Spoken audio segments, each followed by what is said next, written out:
Hello, everybody, and welcome to episode 8 of Rime of the Frostmaiden here at Eldritch Sky Gaming.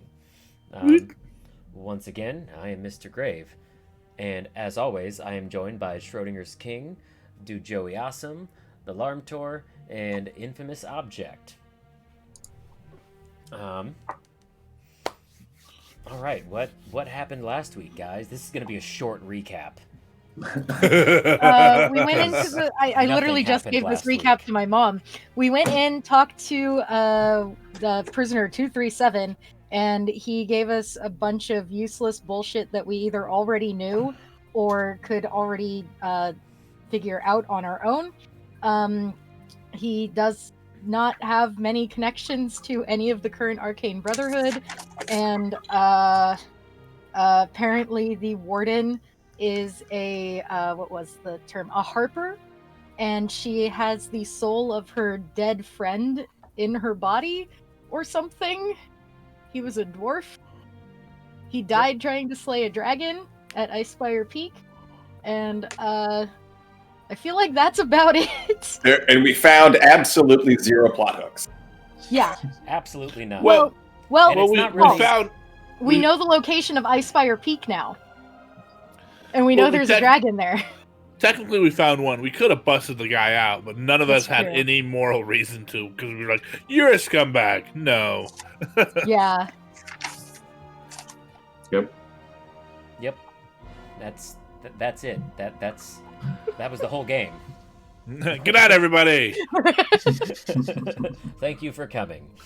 How did I write 3 pages worth of notes on that, though? That's a really good question. I think you thought there was going to be Nothing something happened. important, so you were like writing a bunch of notes. You were like, "This might be important later," and then we got to the end, and we were like, "None of this was important at all." We're living 3 pages. None of this mattered. Yep. Well, now we know the speaker of Bryn Shander. Bryn Shander is just a dirty hooker who likes to get revenge on people. Which I could have told you she was a dirty hooker. I didn't know that she liked to get revenge on people. I don't know why we need to she's defame a petty sex bitch. workers right now. There's nothing to do. Let's not go around blaming sex workers. She's just someone who didn't respect her political opponent, so she's a politician. Oh, That's fair. That's more accurate. I apologize. This makes sense. So yeah, you guys got long rests in the basically the chef's quarters in the prison. You wake up in the morning and the blizzard has passed. It's once again clear outside, and you may move on as quickly as you like because there's nothing going on here. I was a little concerned you were going to say the blizzard's still going. It looks like it's going to go for 3 more days. And we were just gonna have to, like, I thought Die. about making this like a bottle episode, and then realized that there was nothing interesting that I could make out of this prison. You have to put on the talent show for the prisoners, or else they'll run it. The prisoners are putting on a play, but their director's gone missing. oh my Will God. you take his place? Everyone keeps getting shanked.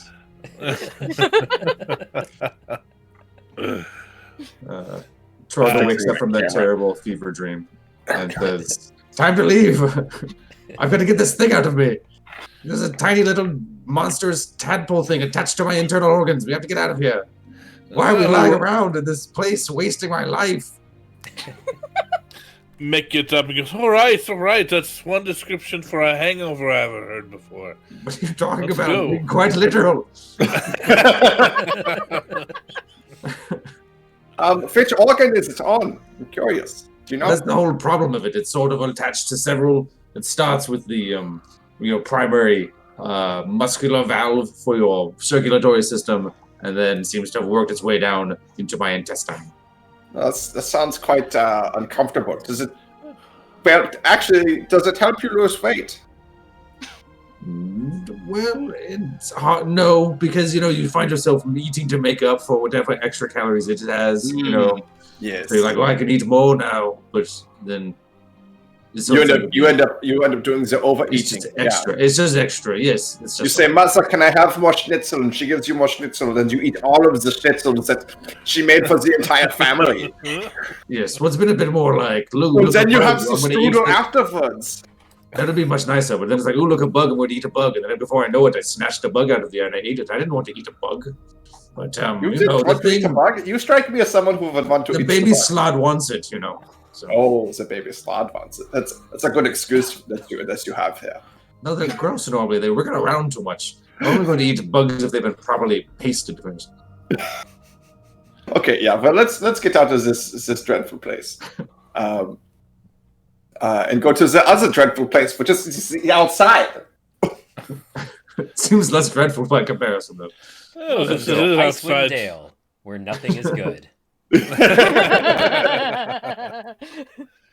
White card? Yeah, so I think we'll just make our way towards the tower where our dear Gizzard is. Agreed. Yes, I have something for Gizzard. A willing sacrifice. All right. Yeah, you guys make haste out of that boring ass prison. You don't want to be there anymore. You got shit to do that is way more important. And you get to move on. You get your weapons back from the guards. You retrieve the dogs and your sled from the stables. Did the stables feed my dogs? Yes, the stables fed your dogs. Okay, I just need to know if I need to mark off would not feed the animals within? I would hope that they would, but I'm just making sure. Like, because it is a prison. Shit, you gotta feed those? I didn't know if I had to give them the food for them to feed the dogs or. No, you guys are good. Cool. You get your stuff back and get back on the I'd say road, but there is not a road. It's just frozen tundra as far as the eye can see. Cool. Great, let's go south. Oh, we could just head east. Isn't it? Oh, I remember the direction. It's Vest. You're right. It's more East. I didn't realize. I wasn't thinking. Yeah, it's. Oh, as you say here, West. What? Did anyone say that? Well, I don't know how. Like, I have a hard time with your certain sounds. Like, when I say Vest or Vest, you would say West. Hard for me to say. It seems like you're having a perfectly good time saying it. It seems like it's situational.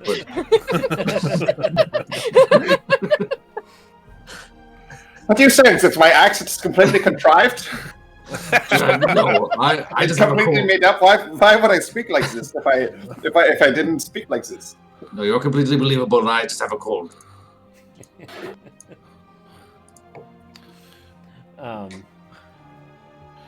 Okay, so you guys mush along on your sled with your dogs and all of your belongings. You mush through the entirety of the day, go a few more hours into the night. After about 8 hours, it's time to take a break.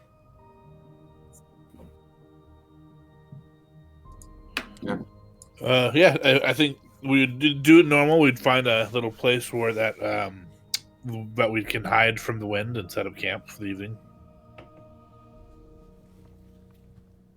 Okay. And then mark off our rations. Them rations. How are y'all doing on rations right now? I have 18 days worth. You can only have 14 days worth. Oh, you can only have 14? They're I have good 14 for 2 weeks. And I overbought at some point. So I think we're at 10. I'm at 14. Didn't we eat some wolves or something? We did. Yeah. Oh, okay. So, because it took us like 3 days to get to the tree, and then a day to get to the prison. And I'm assuming we didn't eat when we were at the prison. Our rations were at the prison because we had the goulash jambalaya soup. And then so that would I'd be at 10. Out of 2 weeks. Sounds good to me. Sure. Probably. All right. Okay. Boom. So are you guys doing watches or? Yeah. Mick will take the first watch. Heinrich will take last watch. I take the watch to see the aurora. I'll take whichever one isn't the one Augra's taking. You mean Traga? Trolga, yes. This is a What different copyright? goblin lady. What copyright infringement? I'm a half orc. Clearly different. Just goes to show where I'm at. Okay, then first watch. Give me that perception check. 34. Pretty good. You don't notice anything. It's a pretty quiet night. The skies are clear. You can see the stars twinkling above. It's quite beautiful out here where there's zero light pollution. Second watch.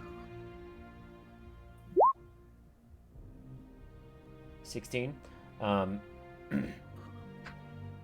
You see some regular owls flying around, hunting snow mice.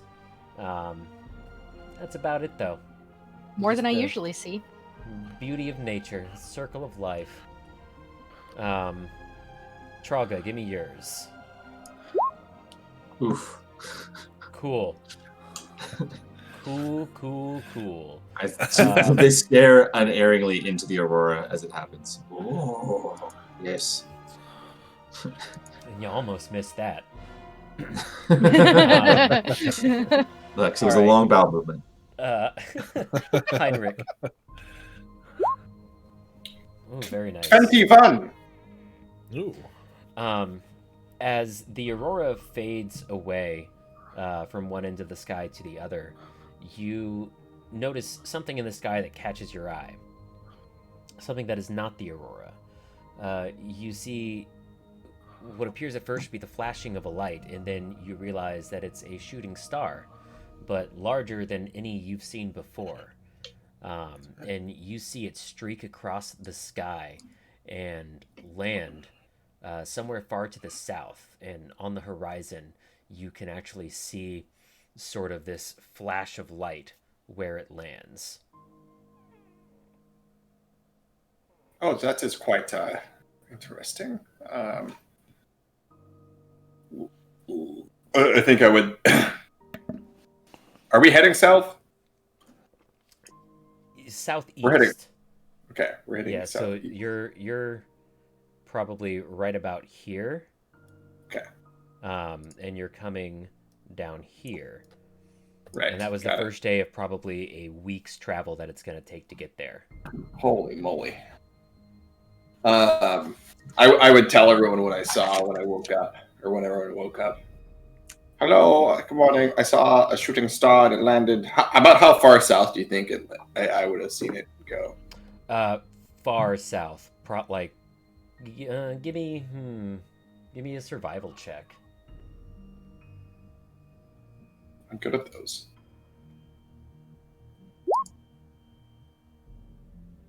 Oh, it's for whatever reason it rolled twice. So it's the 9. Yeah, you're not sure. You just know it's to the south. Okay. There was a shooting star and it landed to the south of here. I don't know how far away, but could be interesting to investigate. Did you make a wish, lad? I don't believe in such silly tales. What do you mean you don't believe in such silly tales? You wield magic. Yes, but I'm not casting the wish spell. Why would I wish on the shooting stars? That is what you tell the children to do. All right. So you could have had a wish. Now you're not going to because you're all grown up. Yeah, I wouldn't have had one anyways because it's not real. Now you know. You'll never know. I guess I won't know. Yeah, you're right. But on the brighter side, I'm down to do a little bit of exploring if you are. Well, I think that our friend has a pressing issue in the chest. And it landed like really far to the south. Yeah, it is quite far to the south. Like on Well, the we will make our horizon. way. Please do not believe that I would not be deeply obsessed with finding this fallen star in any other circumstance, but I believe we will die long before we get there. So let's go next. I definitely say next stop. Well, first we got to. Before that, we got to unite the Goliath tribes. Isn't that right, Quan? All right. Oh, I mean, they're gonna be there. It's gonna take a while to get to the mountains, so. All right. Well, let's one thing at a time then. And what if we I could? forgot Quan's voice entirely. What if we could help her make a sword made of a falling star? What kind of? It'd be excellent for unifying the Goliaths, I imagine. Oh, are you a metalsmith? Well, maybe we find someone. It sounds like a great selling point. That's fair. I'd follow someone with a sword made of a falling star before someone else. That's all I'm saying. All right. I mean, that sounds pretty good to me. I always like shiny swords. Maybe I can get a dagger made out of it. Yes. That doesn't sound about a All bad kinds idea at all. of pointy, stabby things. It'll be wonderful. Yeah. We can get a staff for you and an axe for the big one and an accordion made for the chief here. The star metal accordion.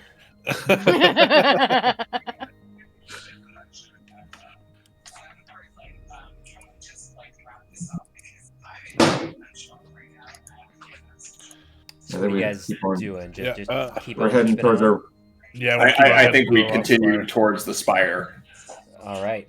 Another uneventful day of travel takes place, and once again, you get your 8 hours in, and it's nighttime. We mark off our rations down to 9. I'm not gonna make you guys do watches tonight, but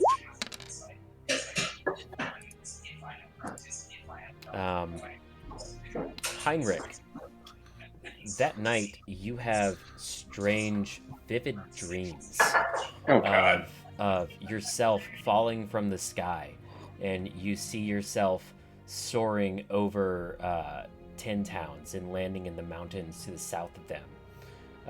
And you see in those mountains a crater of what looks like just static, like you can look directly at it, but you can't make out what's there. And while looking at this staticky void in the mountains, you hear a voice, and it says, "Help! Save us!"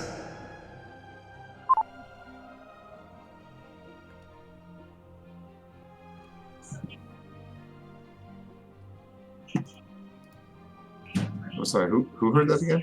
Heinrich did. Heinrich. And then Heinrich wakes up in a cold sweat.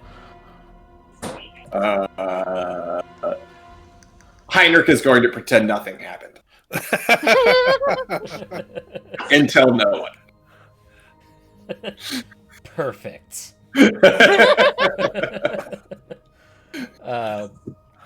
So 3 days of travel left ahead of you.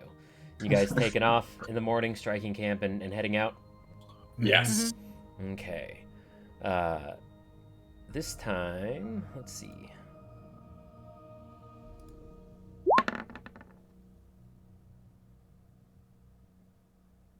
The day is cloudy, but clear. Forecast. And another day of travel is behind you. Again, I will not make you take watches tonight. Don't forget to mark your rations.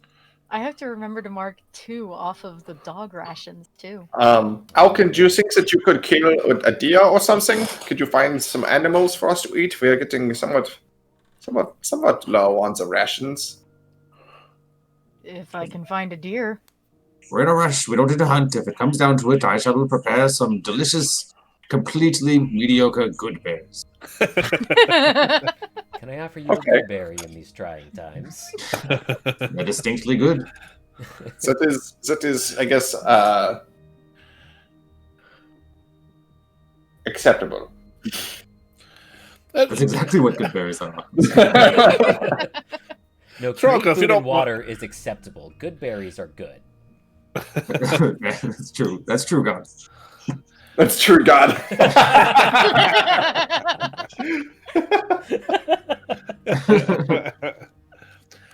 Trolka, if you don't mind me asking, did you experience the slot going in your chest, or was it a dream and you just knew you had it?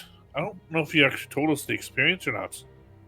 See, I went in a very close to comatose state when I communicated with the stars. So it happened when that was happening. I did not notice it, no.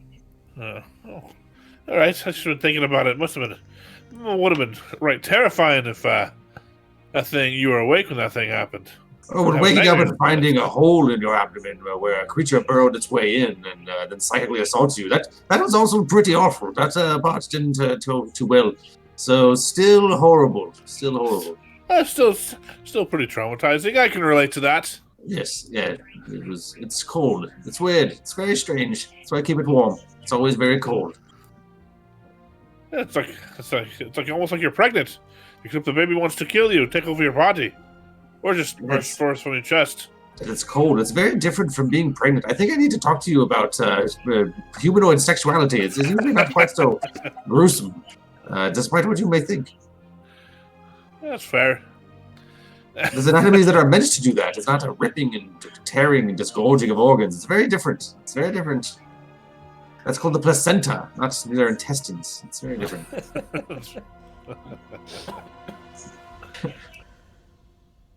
But no, there's a terrible coldness inside of me.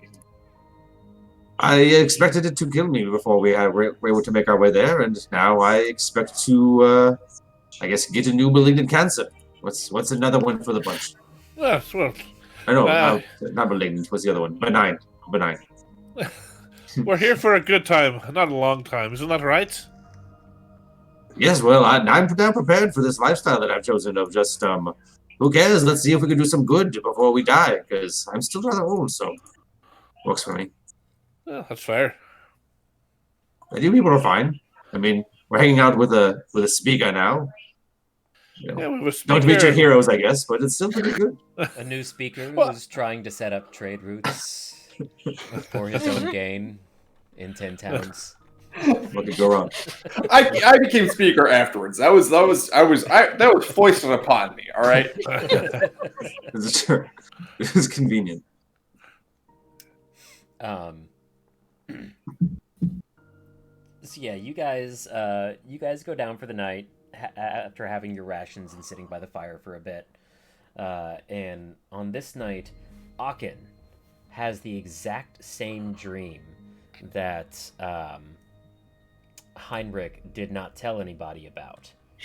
Okay. And hears the same voices, but this time they say, "Please help us.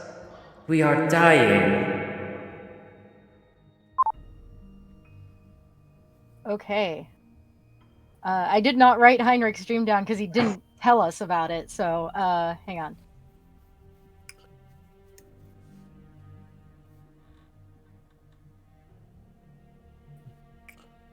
Computer.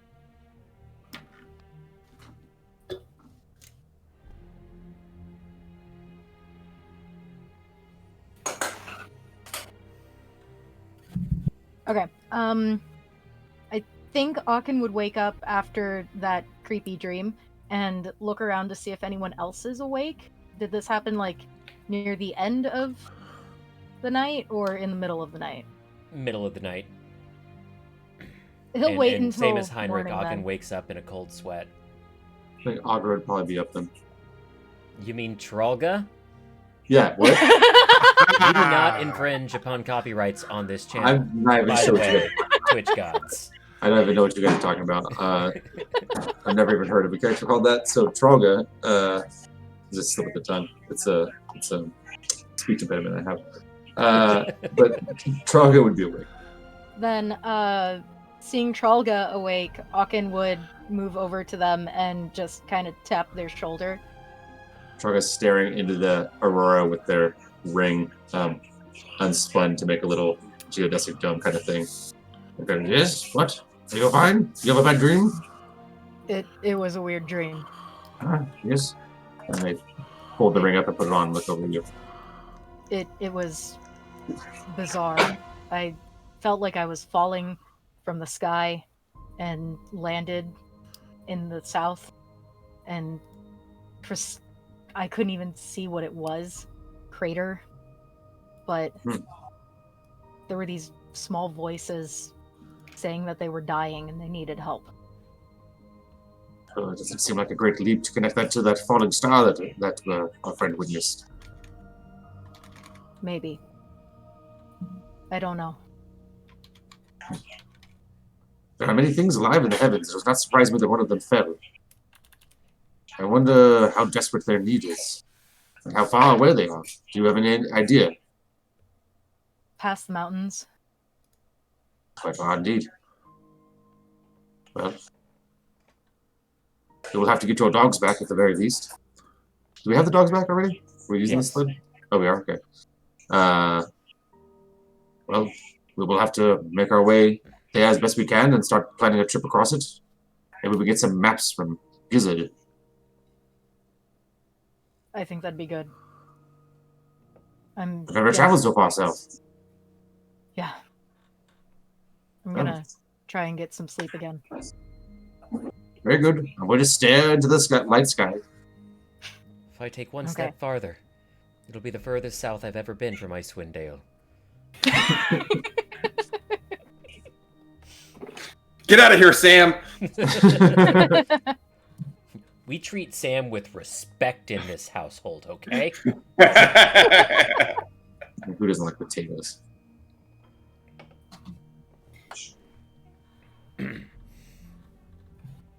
But yeah, rest of the night passes without incident. Morning comes. What's the plan? About where on the map are we right now? You are about at the halfway point between Revel's End and the Lost Spire. Okay. Do we have a map like this? Do we know the area this well? Or is it just for convenience? I'll say you guys have a map of the area, and you're marking off stuff as you find it. And right, so but we don't know like all this stuff we haven't been to, kind of thing. Correct. Okay. But yeah, Trolga and Aachen would definitely know the plains of Icewind Dale pretty well. Yeah. So what do we know that there's like one general way south? Oh yeah, that's more centrally. Okay, so that. I think Trolga would spend the rest of their time as like thinking about it and like looking at the maps they have and trying to chart out what they thought the closest path would be. You would know. So like, if Aachen told you precisely where they saw in the dream in the mountains, which, if you zoom way out.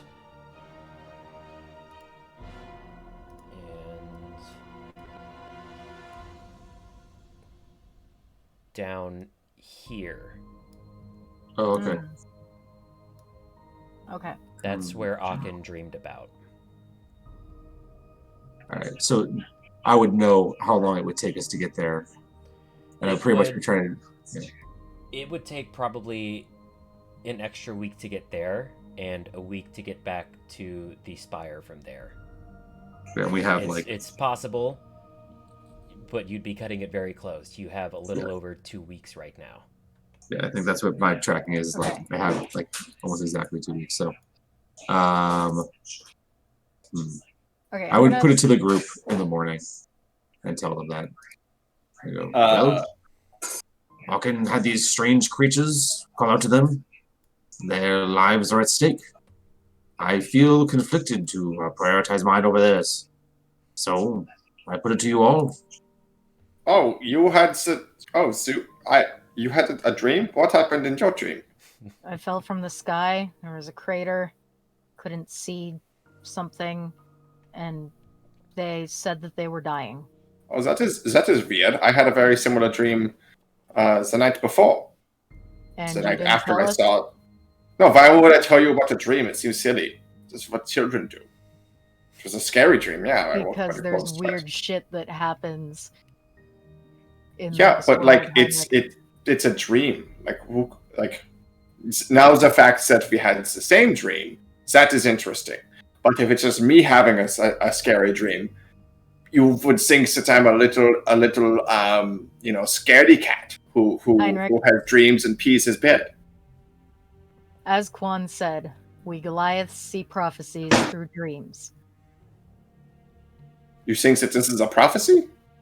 Maybe, maybe not. I don't know. But either way, something is saying that it needs help. Well, what do we owe these things that we should risk our lives for it? It seems quite strange that it would reach out to us when there are so many people in the realm. Probably because you saw the shooting star. I couldn't have been the only one who saw the shooting star. But we are on a mission to save our friend, and I think that our friend's life is more important to save I agree. at this point than creatures who are talking to us in our dreams. There's no reason we can't go to the Lost Spire and head back down south.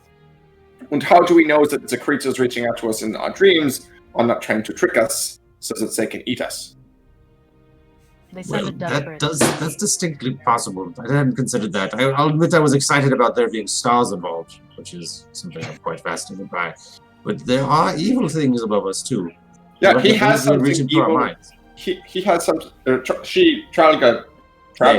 They, yes. They have something in them that is from the stars and is eating them from the inside out.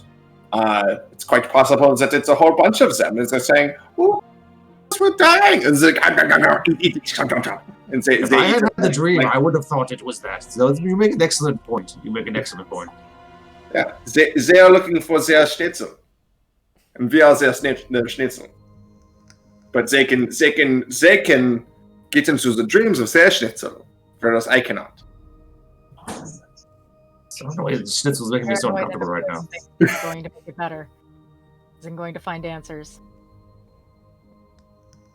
Well, then to Gizzard and back down and see if we can find these star children. Yes. Yeah, hopefully they all die and they stop bothering us in our dreams. That's not. Oh well. All right. We'll take it.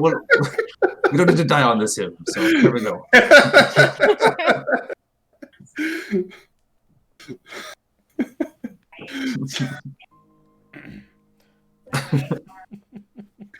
Yeah, we head off to Gizzard.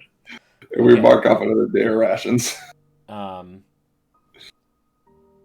So let's speed up the travel a bit, and say the rest of the journey to the spire is uneventful, other than each night a different one of you has the same dreams, and by the time you're reaching the spire, you're all having the dream, and the dream is more intense and the voices are more desperate and frantic.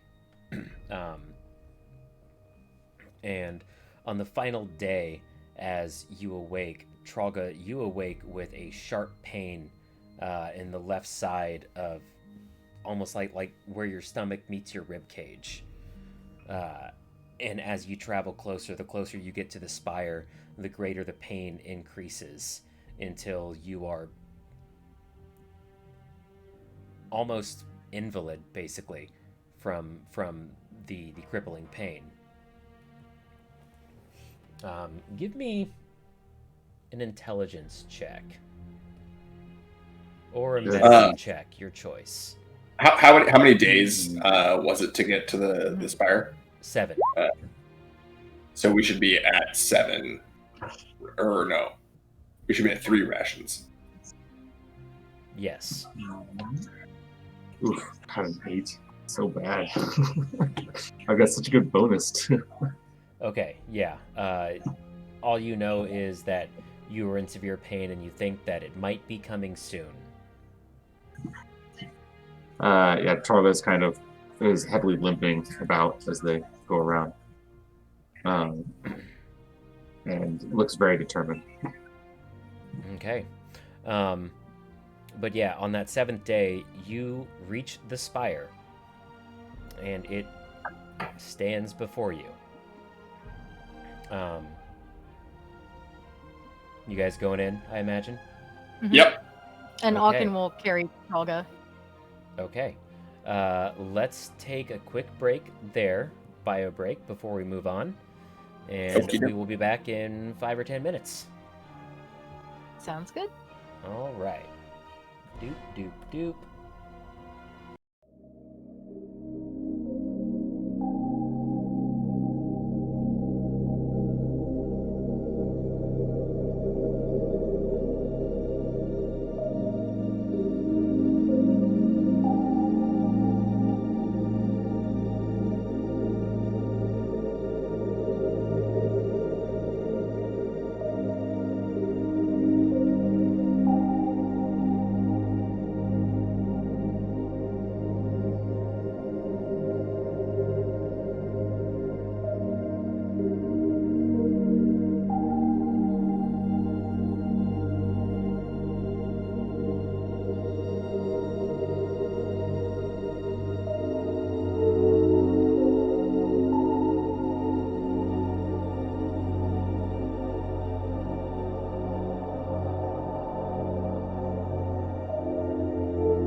Welcome back to episode 8 of Rime of the Frostmaiden, as the party approaches the lost spire of Netheril, where Gizzard awaits to fix Trolga's little parasite problem. Hooray! Proceed. Yay! Trolga is now visibly in pain, holds their side on a regular basis, and is trudging their way into the tower. Trolga, if it hurts too much, I don't mind carrying you. No, that sounds also very painful. If you're sure. It's fine. I've made it this far. We're almost there. And I trudge my way down the many layers. Well, Ocken first you will gotta follow go down the closely slide. behind. Oh, there's a slide. I forgot there was a slide. Whee! Trolga casts guidance on themselves for Constitution, and then then slides down, or just casts guidance on themselves, and slides down the slide. Okay. Go ahead and give me a con save for the pain on the landing. I go, and then move. Oh. Does that work? I gotta do that. 13? 16. 16? Okay, yeah, when you hit the bottom, you know, a sharp pain shoots through your abdomen as you feel the slot inside of you wriggle and you know, bite down harder on what it's got a hold of. But you're able to get back up and trudge along. Yeah, they kind of walk like they're really constipated. A lot of pain. Well, that was terrible. Are you sure you don't want me to carry you? Yes, we're walking. Ocken will look concerned and follow closely behind Trolga to make sure that they don't, like, collapse and die on the spot. Heinrich and Mick, you go down as well, I assume? Yeah. Yep. Okay. Yeah, you guys walk through the layers of the inverted tower until you find Gizzard with his white bodyguard. And when you enter the room, you know, Trolga's looking pretty haggard, and you guys, I imagine you look like you're in quite the hurry. And he just looks up and goes, "Oh, you're back so soon." Yes. Long story short, I made part of a forest, and here's an acorn. Or what did they give me? They give me some sort of physical little thing, didn't they? glass acorn. Yeah, a crystal acorn with Crystal a acorn. glowing golden light inside of it. Right. I pull that out from my robes and hold it out. Go, here, I got it. It's fine. Oh, this is Now- quite pretty. Yes, it is. Admire it later. Hurry, please. We have much work to do. Oh, And is Trolga- this does not look like a chewinga. It's this. It's the thing that you need. I promise it will replace the ingredient. You It need. is equivalent. I need more information than that. I am an arcanist. Man, Fine. Look, this creature sacrificed itself to me. It is an elder of its kind. That is its soul entrapped and given. Oh, soul. Perfect. That's all I needed. Why didn't you just say so? No, it seems that straightforward to me. Okay. Well, let's go get to the operation room. It's not actually an operation room. It's just the room with the biggest table. It's not very sanitary. Let's go. You don't prestidigitation? What sort of wizard are you?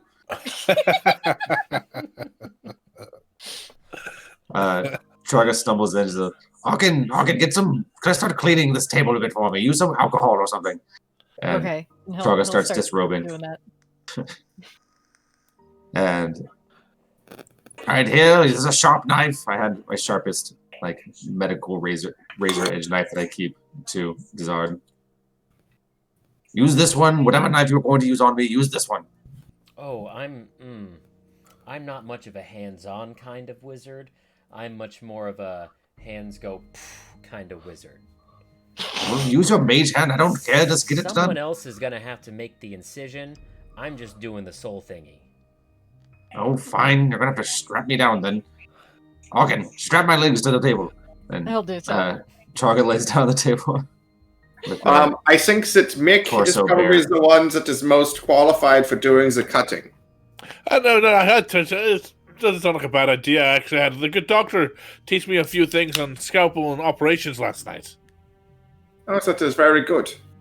Oh, he comes in handy. He talks a lot about apples, though. It's a little weird. Well, if you have a doctor, why are you making the cut? He's a ghost. Well, he's kind of a ghost. Part of a ghost. More an echo. That raises more questions than I asked and answers none of them. Moving on. Not reassuring.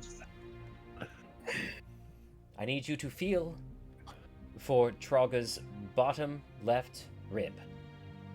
Mick will feel for the bottom left rib.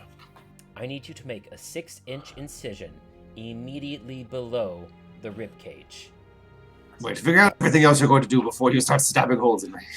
I'll look at Traga and be like, do me a favor and heat this thing up and wait for you to do your little create fire cantrip.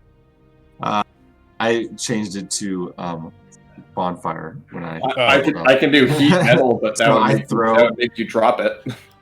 I throw a bonfire into hopefully a nearby cauldron or fire pit or something. I think if Mick was doing that, he would make sure that that way it's searing shut, so you're not bleeding all over the place. No, cauterizing the wound would be bad. Okay. You have to wait until we're done. Would it make sense for me to do the holding of the person on Tralga? Oh, we already got it strapped down. It's of last resort. Maybe if there's something that jumps out of me, it might be more better used on. I don't think a person's coming out of you. You never know. Just make sure to have that silver tongue of yours ready. You might need to call it a funny name and that nobles used to say. Fine. I don't like your attitude. Tell it smells like an old person farts or something.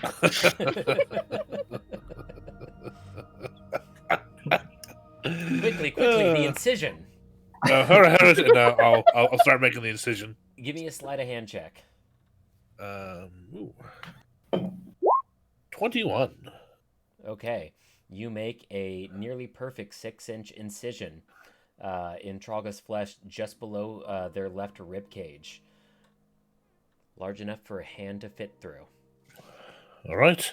What's next? Well, someone needs to, how do I put this delicately, locate the creature manually. Oh. And I look over at Hawken. You know, this thing probably bites. I think you should stick your hand in there. What? You have to make a bigger hole? Don't be an idiot. Yes, damn it. And I'll... It's okay. You can do it, Mick. I believe in you. You can do it, and I give you inspiration. Okay, cool. I will reach in and see if I can grab a hold of this thing. Okay. Give me a sleight of hand check to locate the creature within Trolga's abdomen. Do you want to roll a medicine? In there. Do you want to do a medicine check instead? You can give me a medicine check. Yeah, you can give me a medicine check to locate it. But I will still need a sleight of hand check for you to grab onto it. Okay, so 22. 22? Okay, you are able to locate the fleshy mass growing inside of Trolga that is clearly not an organ. You are surprised to find that for some reason Trolga has 2 livers. This is new. I don't think this is normal, even for a half orc.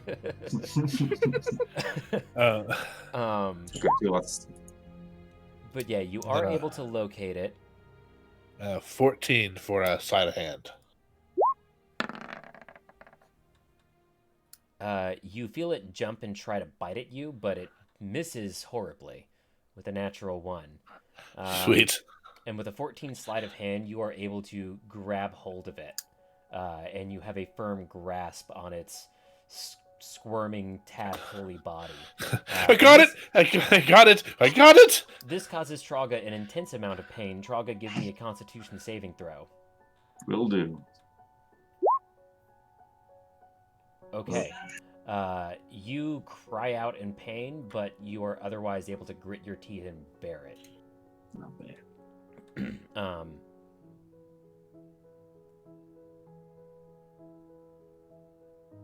Yeah, as Mick exclaims that he's got a hold of the slot inside of Trolga, Gizzard says, "Okay, perfect.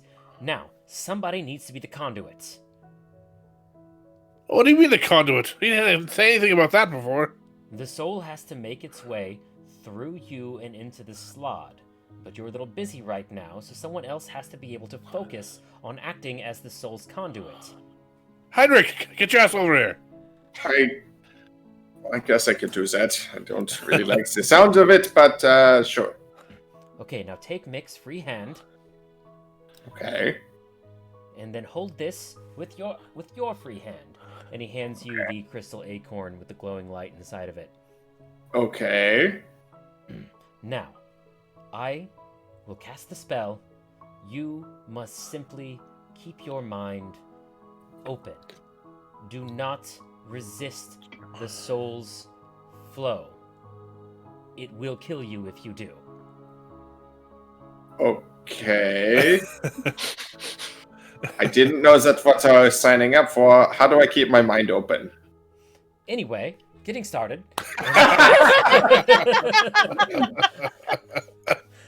He starts tutting with his hands and making symbols with his fingers and muttering the spell under his breath, and you can feel the magic flowing out of him as the light within the crystal acorn in your hand begins to grow brighter and brighter before it actually travels into your hand. And you can see the light traveling up your arm, through your skin, through your chest, your other arm, and give me a charisma saving throw.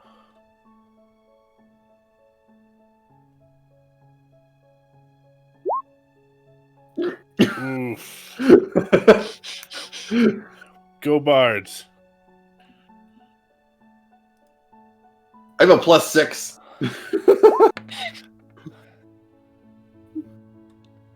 But did I die, though? You take 21 psychic damage. Oh my. And... Are you bloodied? Is there blood coming out of your nose? Yes. And eyes and ears and mouth. And you take 4 intelligence damage. Oh, shit. Oh. My intelligence isn't that, so it's just 4 points. Yeah, you lose 4 points off of your intelligence Oh, score. fuck. I go from a 9 to a 5. Heinrich's dumb? I didn't know Heinrich was dumb. Don't fail again.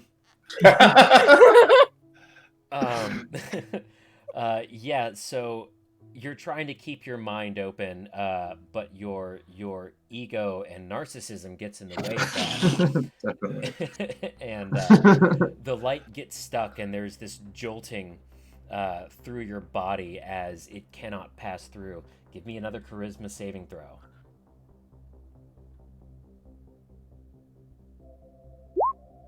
Oh, much better.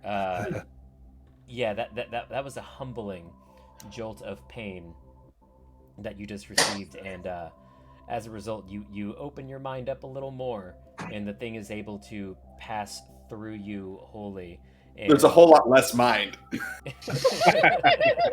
Clear out some space. And it passes through you, and then passes through Mick, and you see the light shine within Traga's body. Traga, give me another Constitution saving throw.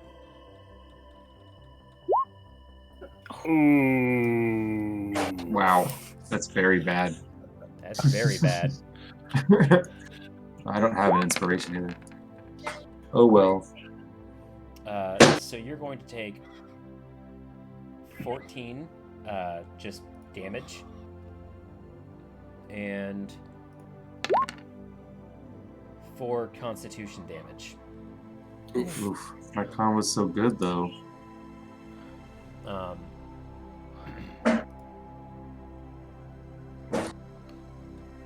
And once again, the light seems to be stuck and can't move forward. You can feel the struggle inside of your body between the Chwinga's soul and the Slod trying to maintain its parasitic attachment to you before it can burst forth through your chest and birth itself. Traga's just shaking violently and like slamming their head against the table inadvertently. Give me another Constitution saving throw. Come on, lass. Hold it together. It's even with -4. Why was that a... Oh, never mind, 'cause you did con damage. Never mind. Yep. 14. So that'll do it. After the intense pain of the essentially soul battle going on inside of you, with the help of Gazard's spell,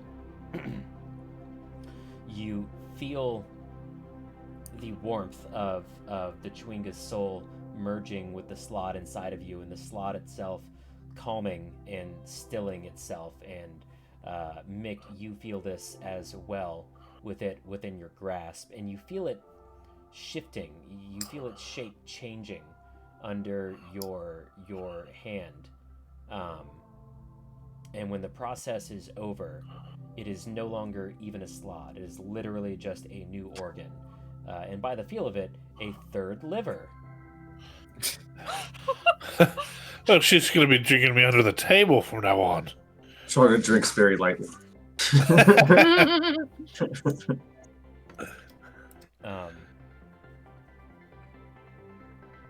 And he says, "Okay, perfect. They're merged. Mick, pull your hand out now, carefully." So slowly pull my hand out. It's very painful, Traga. It hurts a lot. Yeah, Traga's still shaking, kind of out of control. They haven't really changed that much since all this happened.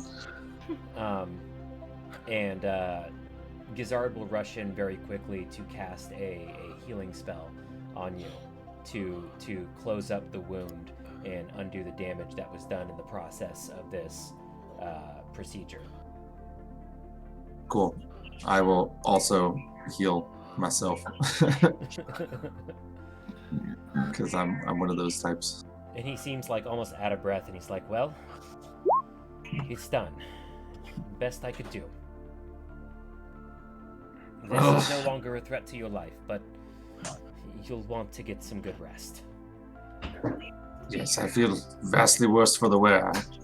I hope a night's rest will repair that. Is Heinrich drooling on himself? Yes. Heinrich, can you speak? Do you still possess the capacity of speech, friend? I know I had a hell of a time with that thing ripping its way through me. I touch him on the shoulder.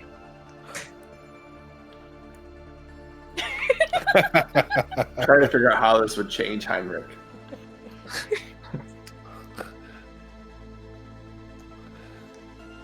Heinrich talk, yay! I think he's fine. Let's all take a nap. We should probably get that worked on. He still owes me a lot of gold. He can talk. He can talk. That's a lot. It'll probably Heinrich get talk better. good. Yes, you talk quite good.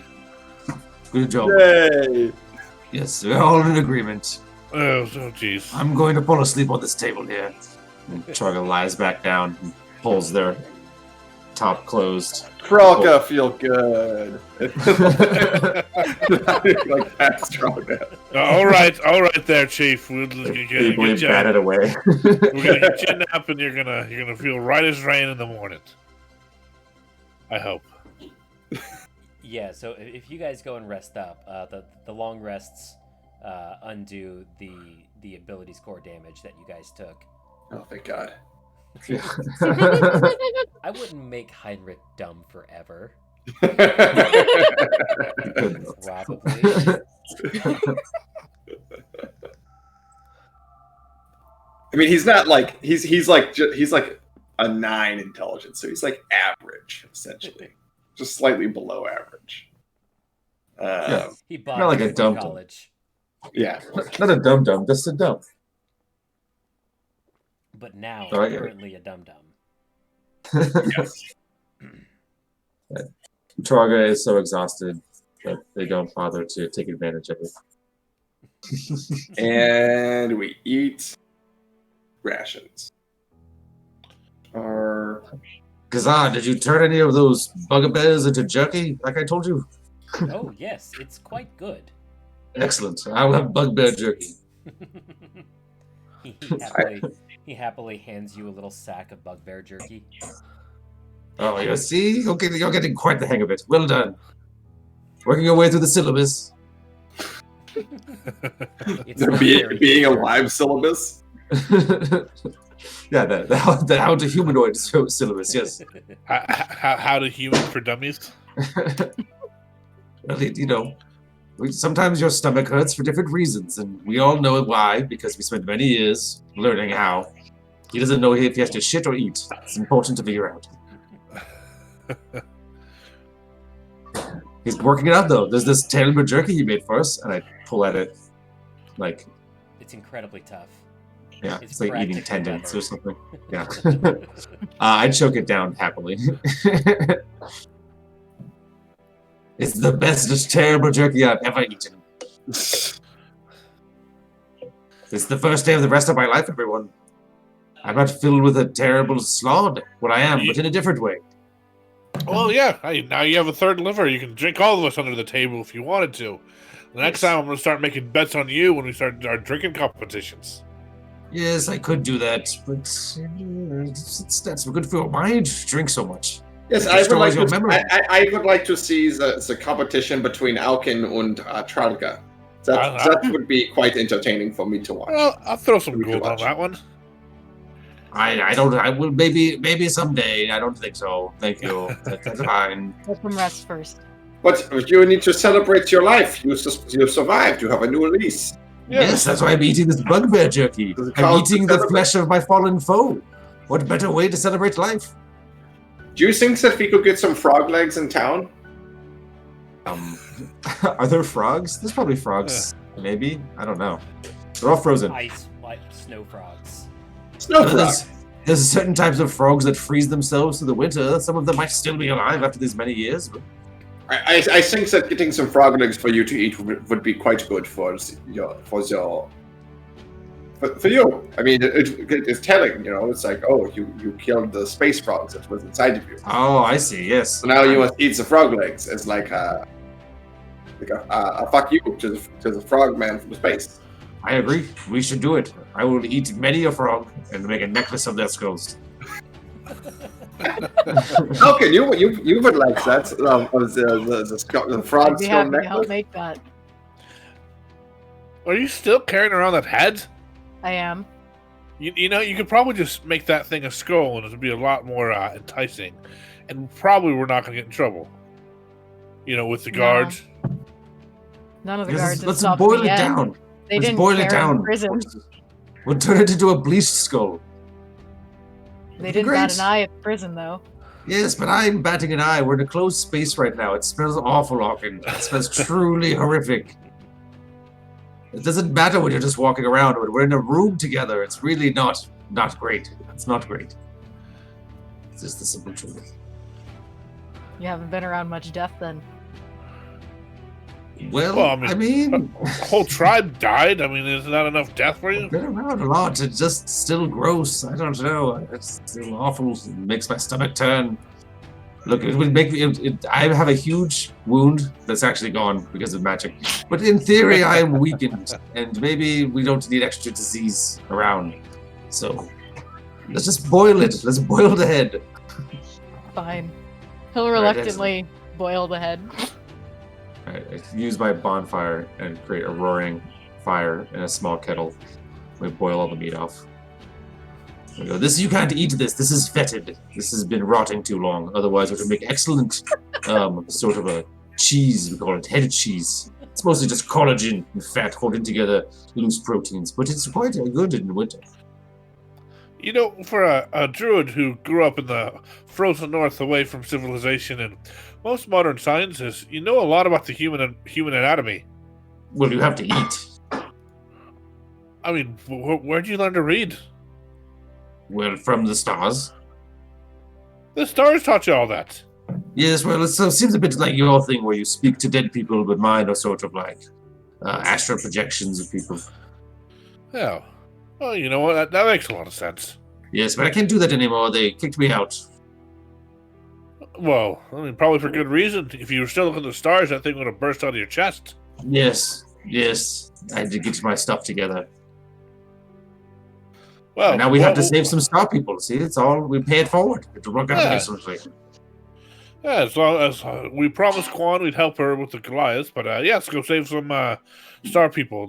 They keep bothering me in my dreams. There's no offense, Quan, but these ones are actually asking for our help. When your people start asking for help and screaming in our dreams, we'll go right there. I promise.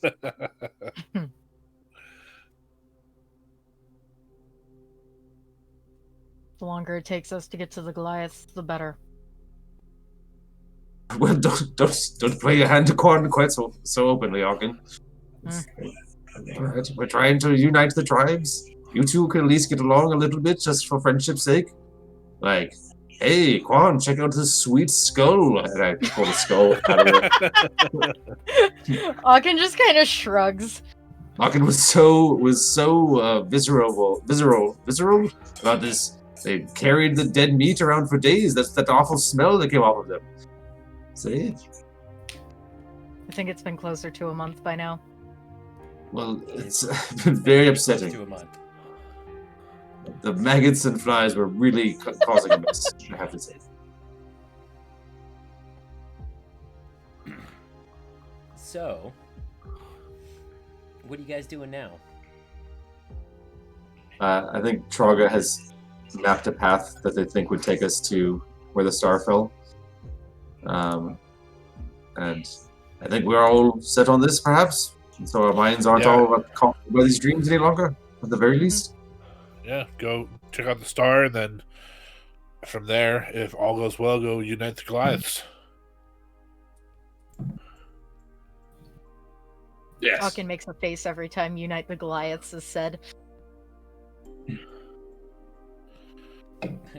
Quan just sort of pats you on the shoulder and says, "I know, friend. I know." Do you? I grew up with them, so yes. Did they Yes, I outcast do. you at 10 years old? No, I outcast myself. With the gambling least and you the had a stealing, choice. remember? At least you had a choice in it. Well, this has been a fun conversation.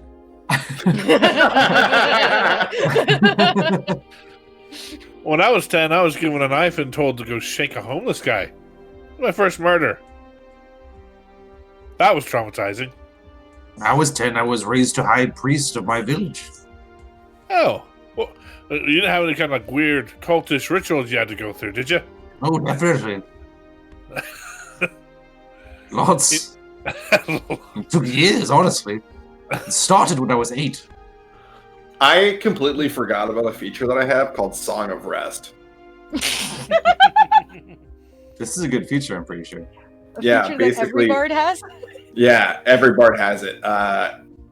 Basically, whenever you spend hit dice at the end of a short rest, you gain an extra 1d6 HP. We do? Yeah, everyone. That's awesome. Yeah. Very nice. Well, you guys just took a long rest, didn't you? Yes. Yeah. We've only taken like a couple of short rests. So. Yeah. Mm-hmm. Well, and right now my only healing setup is healing word, so I kind of expect you guys to expend hit dice to do big healing. I'm just going to keep you from being dead. Yeah. I think I'm in a similar position. Yeah, I'm healing word. I mean, it's the best way to do it, because big bulk healing is just inefficient. Yes.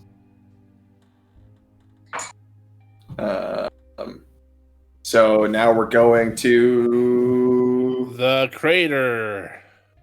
Well, I think we're probably going to go to town. Yeah. So the crater by way of town, right? Yeah, can we make it to Caer Konig in 3 days?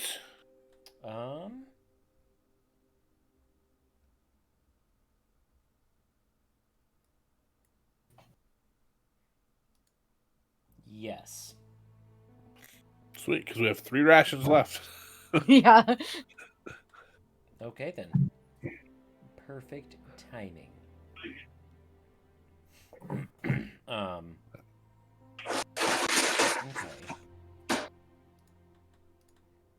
So are you guys setting off? Yeah, I would say that if Tralga is up for it the next morning, Mm-hmm. we'd set off and restock at Caer Konig. Yes. Charga looks great. Charga used magic to heal themselves, so they're strong. They're strong.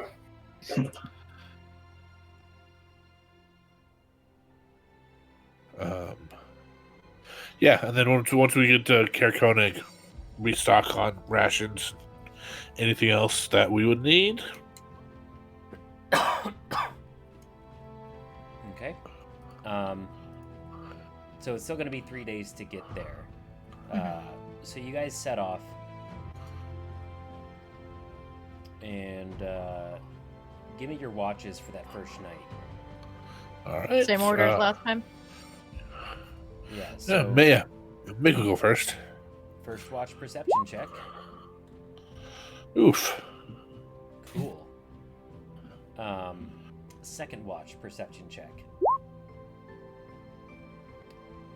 Aachen, during your watch, you hear a ghastly wailing in the near distance. And shortly afterwards, you see the figure of a ghostly white woman approaching the camp. Her eyes are hollow sockets.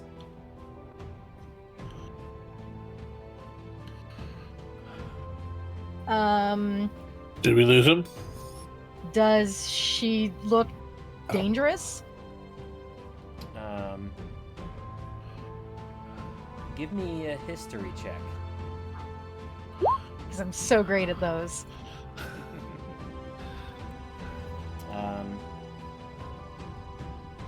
She looks... Well, she looks deathly frozen.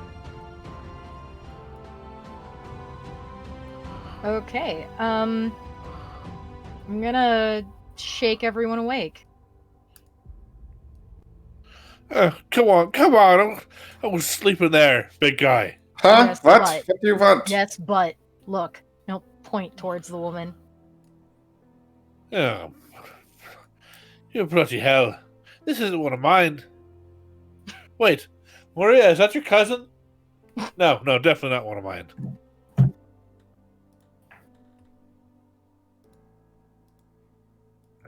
Good. Stands up and picks up their shield. Yeah. Well, Is it- would I recognize anything like this? Could I do any kind of Yeah, Arcana or give me- history? Give me a history check.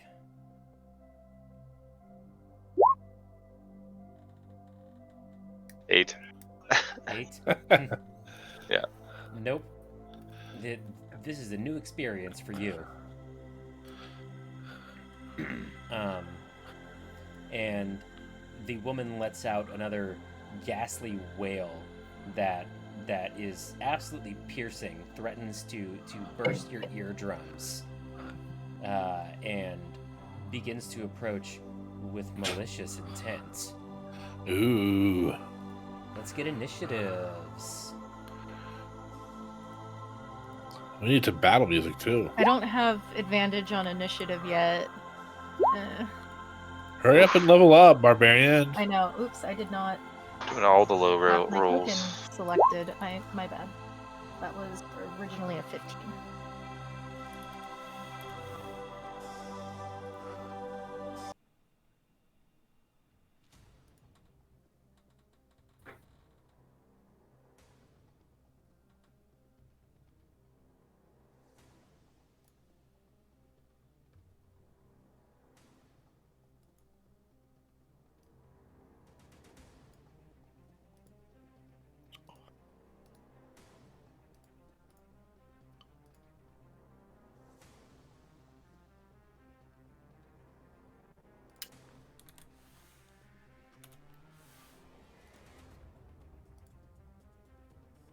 Okay, so we start with Mick. All right. Mick's going to take a few steps back and look at her and go, sorry, love.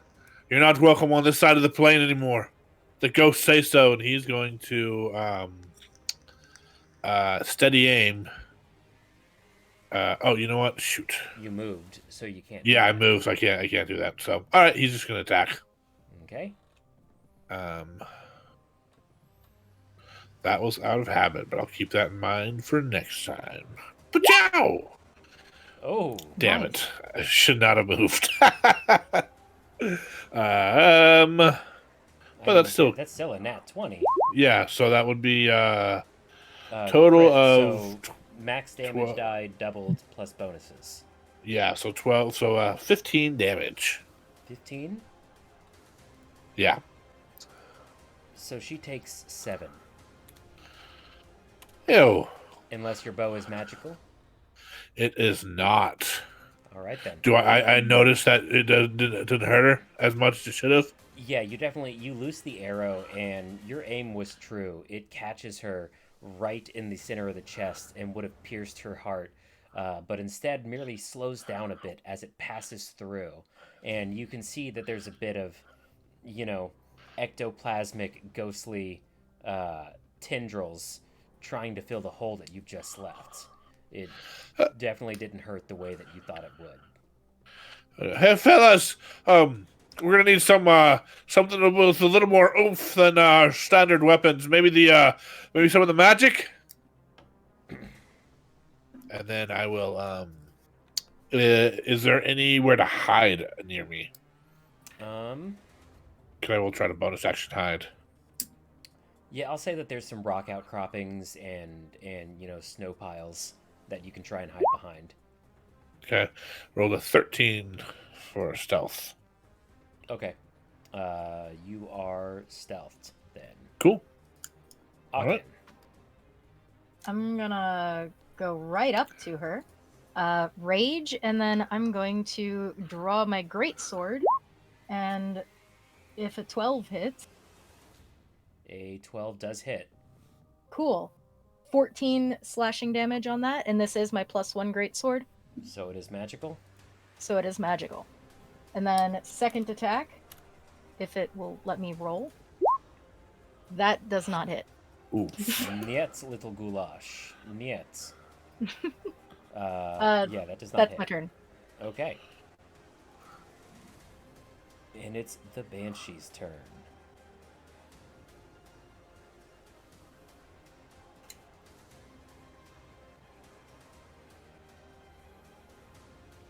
She has advantage on me, by the way. You didn't attack with advantage. Yeah, you didn't do your reckless. You didn't do your or reckless. sorry, right. She My had bad. I had disadvantage. wrong thing. That one. She has disadvantage on everyone else, Okay. Oh, that's right. and that's everyone right. has Okay. resistance to damage dealt by her attacks. Nice. Okay, so she lets out her horrifying wail, looking right at you. And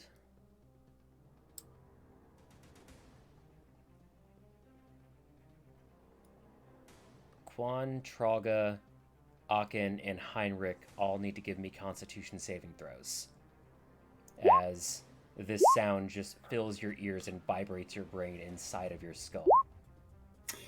I'm rolling so bad.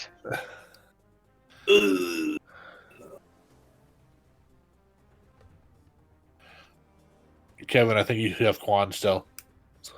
Yeah, Kevin, you are controlling Quan.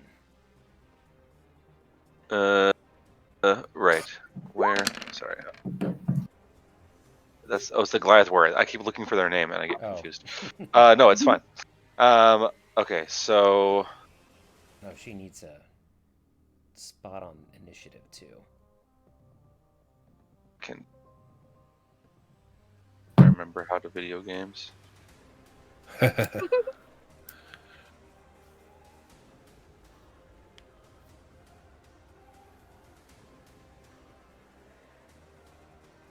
Is there an initiative button, or can I just hit Dex? I don't see an initiative button on this character sheet. It's a tiny little There it is. die that says INT on it. Oh, I see it. Do you want me to do that instead? Yeah, and Yeah, select the token. Yeah, highlight the Oh, I token. don't have it and selected. click it. Oh, thought I did.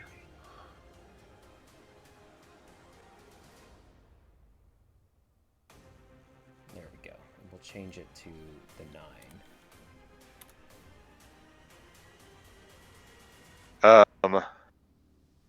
And they have.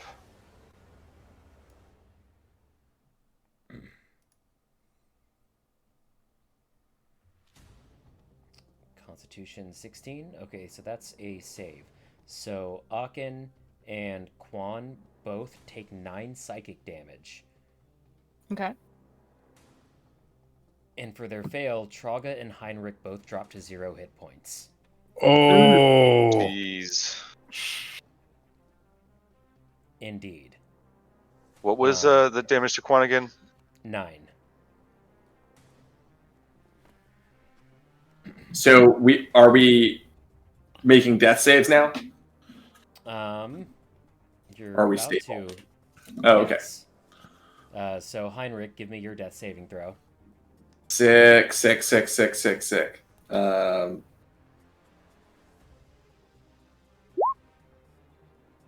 Cool. Oof. Call that one Cool. a failure. at least it wasn't a 91. True facts. It's Quan's turn. 30 feet of movement. So they can't actually get. Well, they go over to Trauga and pull a healing potion off of them and feed it to Trauga, because they can't actually make it all the way to Yeah, totally. Okay. the ghost in the same turn. So, Go ahead and roll I know I have that one. healing damage. which is what is it? Just 2d4 a D4 plus 2d4. 2d4 plus 2. Yes. So a total of 7. So Trauga, no dying now. Hooray! Uh, And I'm assuming that's Quan's turn. Yeah, I think they would then move as close to the wraith as they could get. Okay. And that'll be the turn. And then it's Trauga's turn. Trauga will cast a bonus action cast Healing Word at Heinrich. For 10 heals. 10 heals. Knocks that boy out. Wait, did I do that at second level on accident? How is that second level? Can I please just have done that at first level? I only meant to do that at first level. Yeah, So- go ahead and roll the first level one. Okay. I think that's. Is that not a? I swear I hit the first level area. Oh, there it is. Now I see it. Me good at this. There you go. 6. Still very 6 good. heals. Okay. And then use my action to cast my cantrip. Okay, so what's the distance?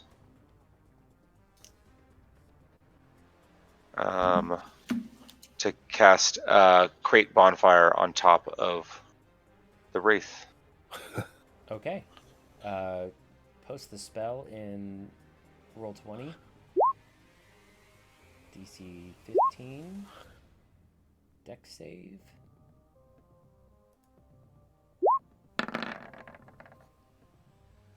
That is a 3. Nice. They take 8 points of fire damage. And I'm going to move further away because they were screaming at us, and that was painful and scary. Okay. Turned. And I think so. It was like, I will say they're like here. Mick is going to pop out of his hiding spot and take a shot. All right, with advantage.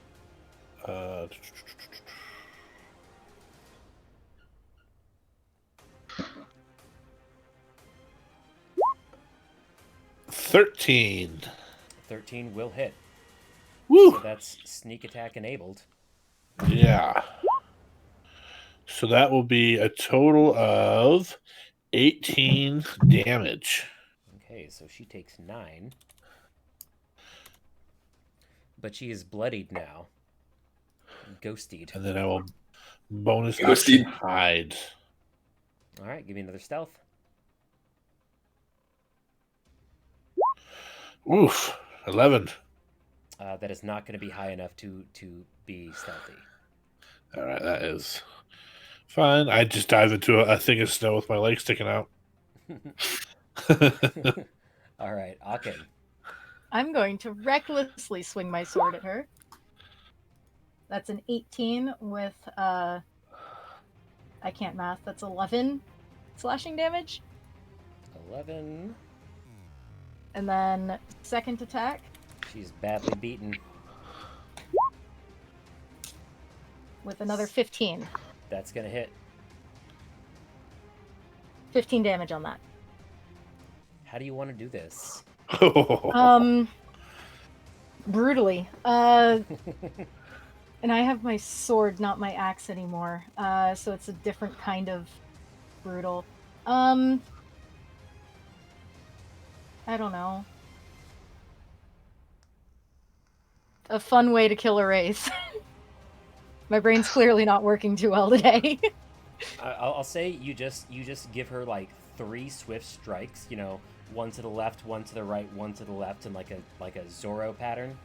Hell yeah! And just completely rend her ghostly body to shreds. I'm down for that. Yeah. All right.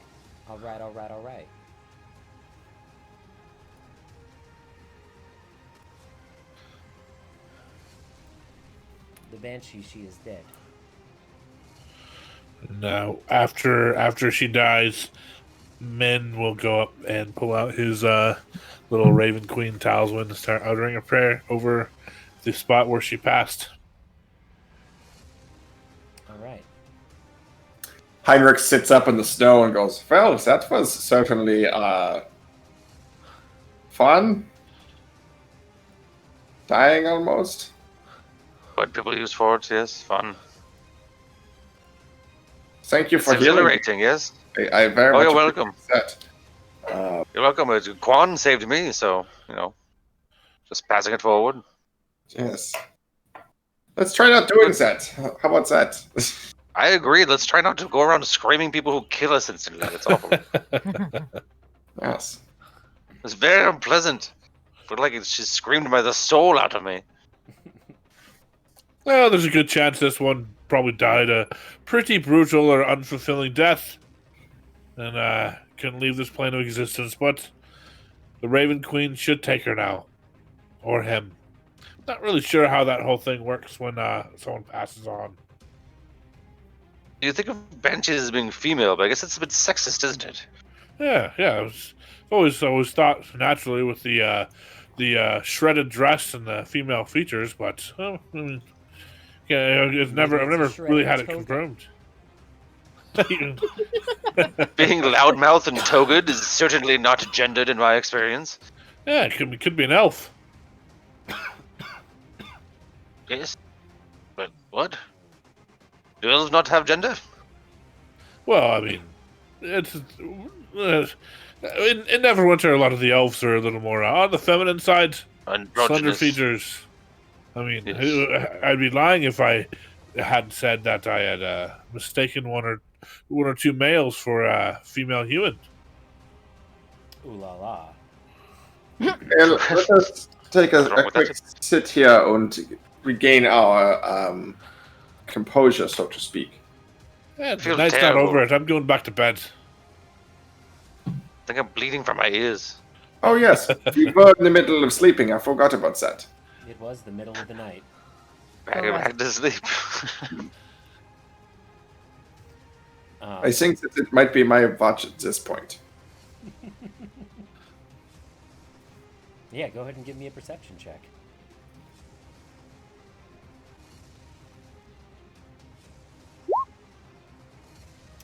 You can hear wolves in the distance howl in response to the banshee's dying wail. Mm. Other than that, your watch is uneventful. And last watch. 23. Nice. Super That's- uneventful.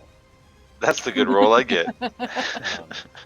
Other than the Mothman who comes down to visit and warm himself by the fire. Stop bothering me when I'm working. I'm trying to study this aurora.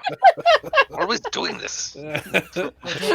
Don't worry. I won't bother you. I just want to get close to this fire. You're going to burn your wings again. It smells awful.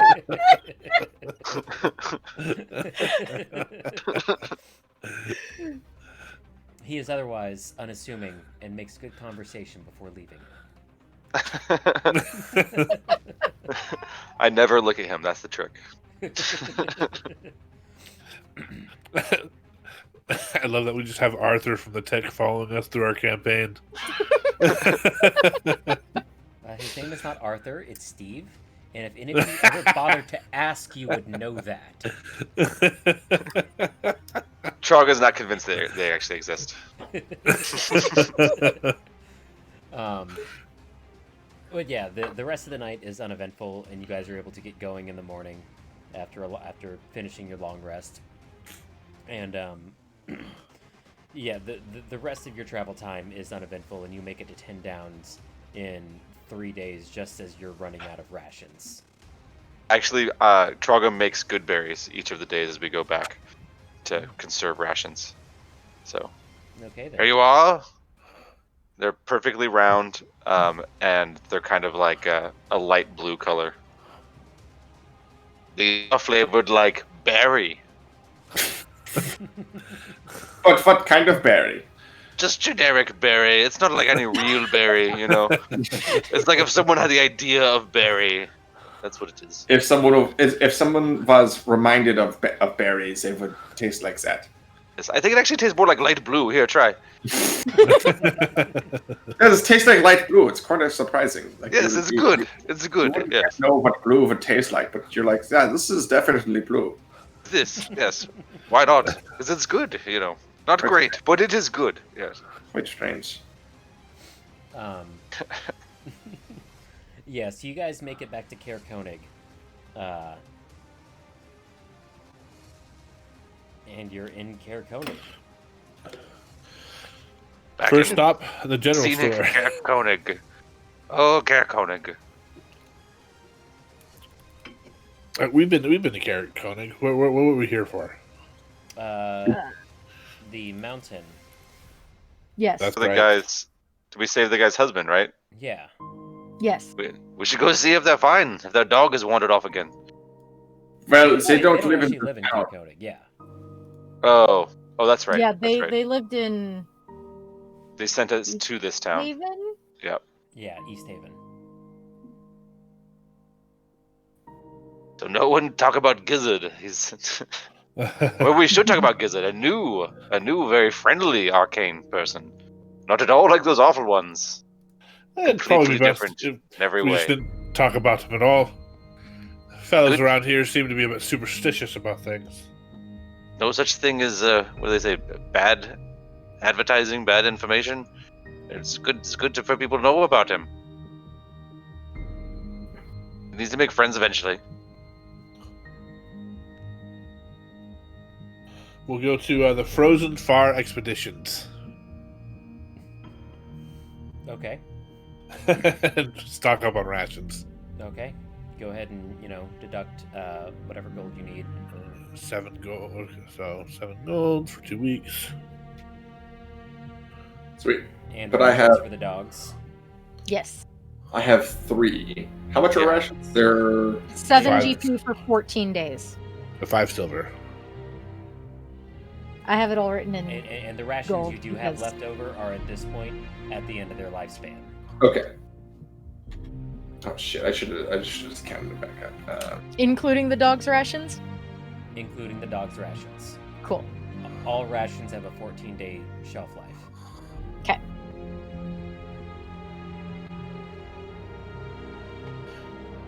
Well, ain't this just a geographical oddity? 14 days from everywhere.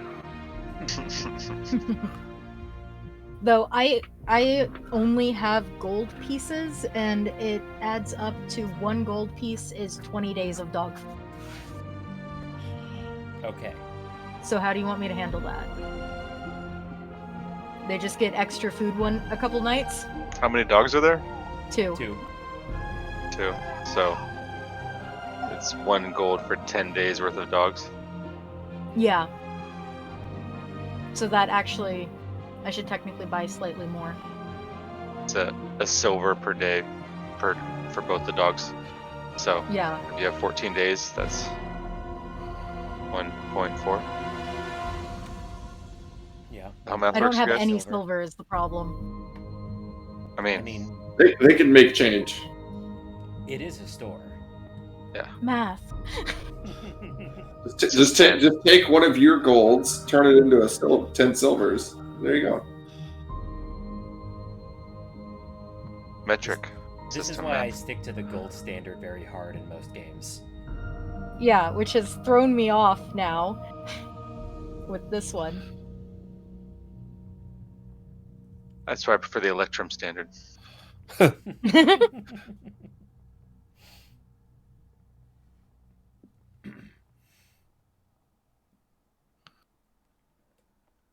But yeah, you guys are able to get your rations. Are you trying to get anything else in 10 towns, or are you just packing up on rations and heading out?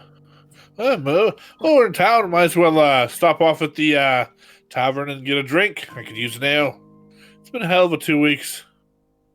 You could use an inside fire. Oh, I was planning on sleeping outside. Yeah, let's go to the tavern. I mean, if you really want to, there, Chief. No, Being I was facetious. doing the joking. Oh, sorry. I'm used to nobles talking down to me, so I figured you were being serious. No, come on. Sleeping outside is very much outside of my comfort zone, and that you know me. I don't like to be outside the comfort zones. This is true. This is true indeed, lads. That's why he sleeps in boy, that oh. awkward position, all like bunched up, Looks very uncomfortable. The knife shivering next to his face all night long. To tell you what, Have you been watching me while I sleep? That's very disconcerting. I watch everyone when they sleep, but isn't that part of my job? I'm doing the night watch. I'm No, watching you all at night. you don't need to watch us sleep. You watch what's going Oh, on you around. definitely do. What if the slot infected you? Well, I'm not so fun that's doing things with the stars and the sky and. I checked you all for slot each night when it was my night watch. No abdominal cuts unexpected for any of you so far. Well, that is reassuring, I guess. You're welcome. I Happy didn't to say do it. I didn't say thank you, but Well, I know you're not as polite as I may always like, but it's all right. I know what you mean. yeah, I think we'd stay in taverns and go between the towns to get further south. yeah. Okay.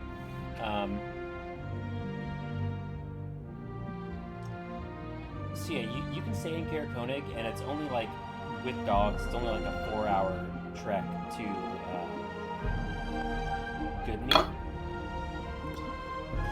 Oh, we can check on your assistant there, Chief. Make sure she's holding up well. Yeah, we could do that. So skip staying in Kirkonic and just go to Goodmead. Is that what you're saying? Well, I think we'd stay in Caraconic. We stay then go. Mhm. Okay, Yeah. my bad. Yeah. So yeah, you can do that, and like from here, like after spending the 3 days getting to Kirkonic from the Lost Spire, it'll only be about 4 days to where the comet landed. And to reiterate, each night one of you has been having the dream, and the dream has been getting more frantic. And yeah. We can visit Goodmead and check in and see if we have any messages, but we should keep moving. That works. I mean, wherever or the end of our day takes us, we can stop there and then make our way into the mountains. I mean, I even started speaking to Kiori to him this last dream, and they wouldn't respond back. With a bunch of bastards. It's not like they're hurting or anything. So it'll be up to you the next day if you want to stop in Goodmead or Dugan's Hole. Dugan's Hole is only an extra 2 hours past Goodmead, and it's the southernmost town in 10 towns. I think we would just stop long enough to get rations and keep going. Like, as the dreams are more intensified, Trog will be more and more insistent that we just don't even stop. We only stop when we need to. Okay. So are you stopping in Goodmead or Dugan's Hole? Or... Trog would be pushing to not. Yeah, if we still have time at Dugan's Hole, we'll just keep on going past it. Okay. Dugan's Hole will be a couple hours into the night. You'll know that past Dugan's Hole, you'll only have about 2, maybe 3 hours of travel time before you need to stop and rest. Probably stop in Dugan's Hole then. Yeah. That's an unnecessary risk. Yeah. Okay. Yeah. And you're all stocked up. Are you doing any shopping or anything here in Dugan's Hole? Aachen will pull Mick aside and say, "Hey, we found this a while ago," and hold out that weird little chest that we found in the spire a while ago. And the one with the worm handles, and it's a small chest, but it weighs 25 pounds. And he'll hold it out and say, "Can you open that?" Let me take a quick look at it. Can I inspect it for traps? Yeah, give me an investigation check. 6. You cannot find any traps. Looks safe to me. I'm gonna try to open it. Okay. And that's when Mick died. Give me a sleight of hand check or a thief's tool check to pick the lock. Because last time you tried this, you broke your picks. 12. 12? Yeah. That is just enough to do the lock. Okay. You can feel the tension on your picks building, threatening to snap underneath your manipulations, but you're able to get it just in time before they do. And the lid pops open. Slowly open it up. Inside is a small leather-bound journal bearing runes similar to those found in the rune chamber of the Netheril Spire. And next to it is a small copper tube that you've seen the like before, that held the spell scrolls that saved I believe it was Traga and Heinrich from their curse. I'll give these to Heinrich. Like, hey Chief, can you make anything of this? I can't tell heads or tails. Yeah, sure. Hand it here. And I'll open up it was 2 copper tubes or 1 copper tube?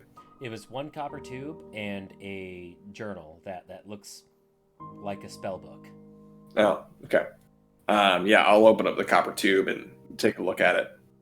Okay, inside the copper tube is a scroll that you can clearly identify as a lesser restoration scroll. Oh. Trollgut is a lesser restoration spell scroll here. Do you want to hold on to it? Yes, sure. I should be able to use that easily. Sure. Here you go. And then I'll take a look at the journal and leaf through it and try and discern what it is. As soon as you open the journal, you hear its very old leather spine start to crack, and the book begins to literally disintegrate in your hands. Oh. Well, that did not work out very well, did it? Right. I think it's a very old spell. I think it was an old book, and it just kind of fell apart on me. Yeah, we got a spell scroll out of it in a nice box. Anyone want a box? Yeah, I the don't mind box carrying you'll boxes. notice is basically climate controlled on the inside. It maintains a perfect 70 degrees Fahrenheit, despite the temperatures that it's left in. Too bad the box isn't very large. It would be very nice to sleep in there. Shame it's very small.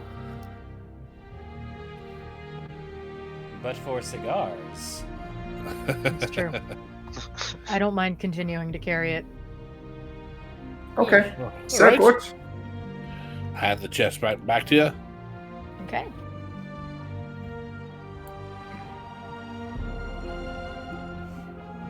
And then, But yeah, you guys get a long rest in Dugan's Hole, and you're all stocked up, and it's time to head south into the spine of the world to find this comet's crater. During that night,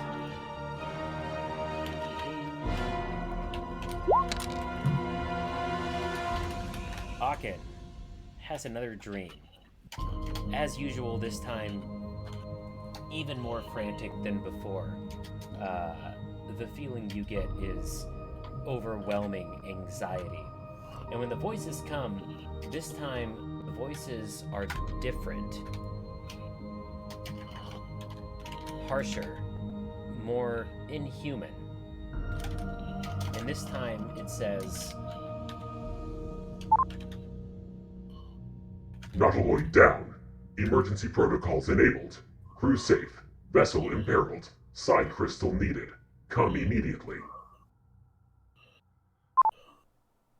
What? Excuse me? All I got out of that was side crystal needed, emergency something. The ship going down. Crew safe. yeah, it was Nautiloid down, emergency protocols enabled, crew safe, God. vessel imperiled, psi crystal needed, come at once. Oh god, I know what a nautiloid is. Can I do... Well, actually, he has... Akin hasn't told us. Not yet.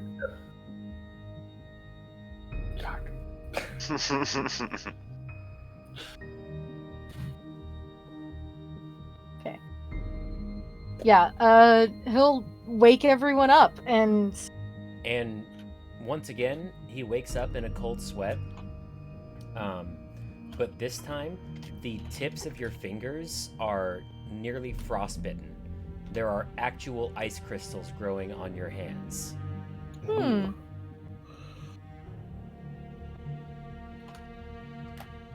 Okay. That's going to freak him out a little bit, given the cold resistance he has. Yeah, he'll panic, wake everyone up. What is it? Another dream. Is it the same? Yes and no. Nautiloid going down? Nautiloid. It's a nautiloid. Yeah, what's No. Is there? What is a nautiloid? And now Heinrich can give me. I'll say Heinrich and Mick can both give me history checks. Being from Neverwinter, and some recent troubles. Can I inspire myself before I do that? I will say yes. Okay. As in, like, you've heard that before. It's at the tip of your tongue. You just need a little inspiration to remember. Thank God. Oof. Hold on. It's a D8 now.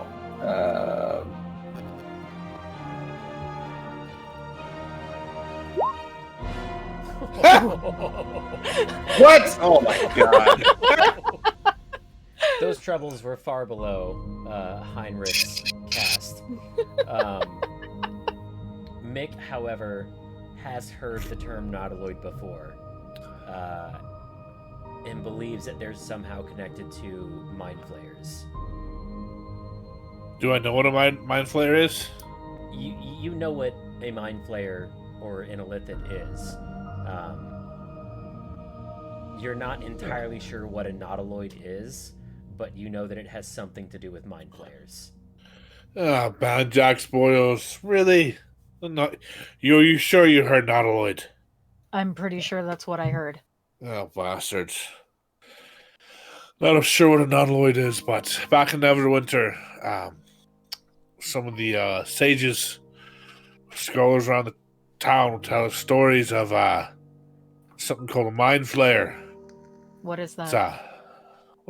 Picture a 6 or 7 foot tall, skinny, lanky squid person. Instead of a mouth, they have tentacles. Long, gray, slick gray skin. And they tend to mess with your mind.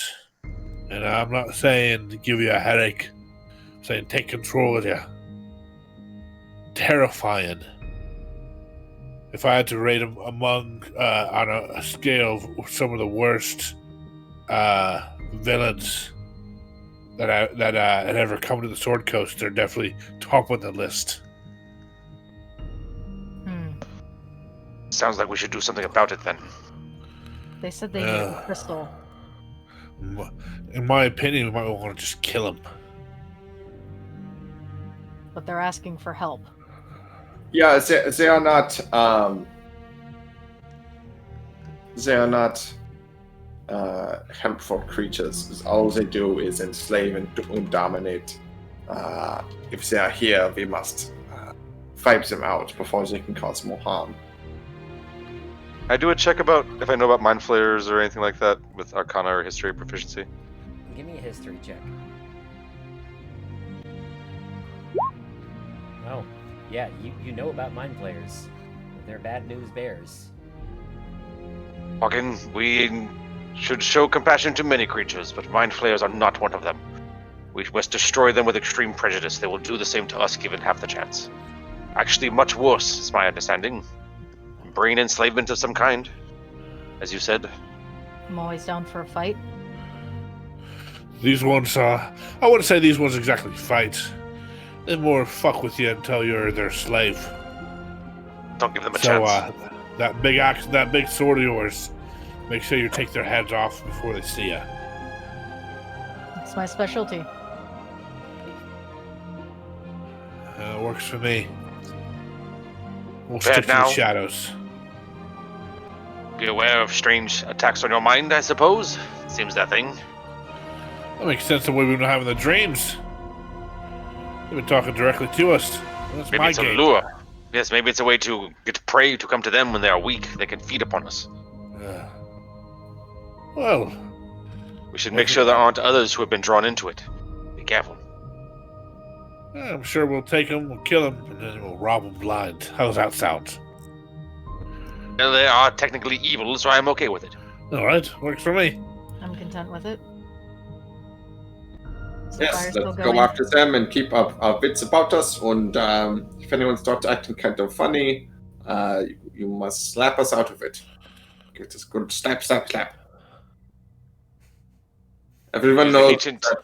Slappy.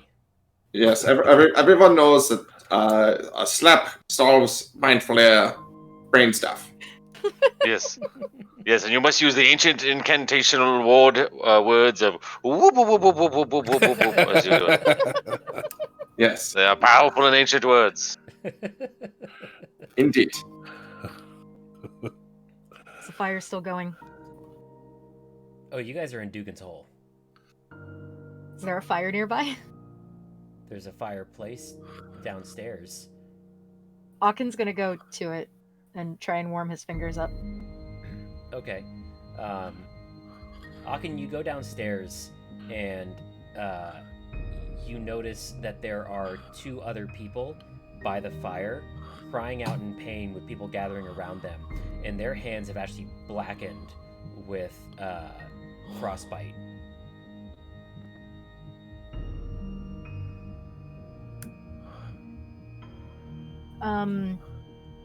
He'll turn around and grab Trolga and pull them downstairs. What is it? Why are you grabbing at me? You could just use your words, Hawkin. We've worked on this. More people screaming. What are these ones screaming about? Frostbite. Frostbite, yes. Alright, yes, well, yeah, I'm not quite well prepared for this, but I'll do what I can. Alright, walk over to them. What seems to be the problem?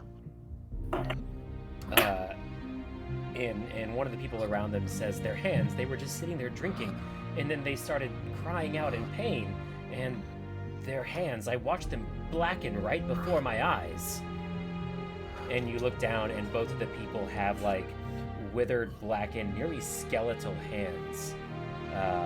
Clearly some kind of ultra-acute frostbite, despite being inside in the warmth. Cast Detect Magic.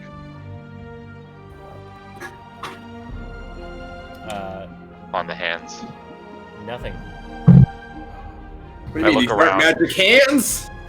I look around the room and at the glasses and just kind of take a second to look around. Yeah, you don't find anything out of the ordinary. The same thing happened to my hands. Just not as bad. The weeks of this is a solid week of exposure to the cold. This hasn't happened in a moment. And Trolga just holds their hands out and just in the direction of them and cast Healing Word on each of them to try and mitigate the damage. And then I'll do some work. I'll wrap their hands in bandages and do normal frostbite treatment besides that. Okay. The Healing Word makes them feel a little better, but doesn't do anything for their hands. And then, yeah, I'll do a medicine check or something. I'll just treat them like normal. Like I normally would treat anyone with frostbite. Okay, go ahead and give me a medicine check. Nice. Very nice. Yeah, you very quickly wrap their hands, tell them to keep it, by the fire. You think that there's a good chance that the hands can be saved.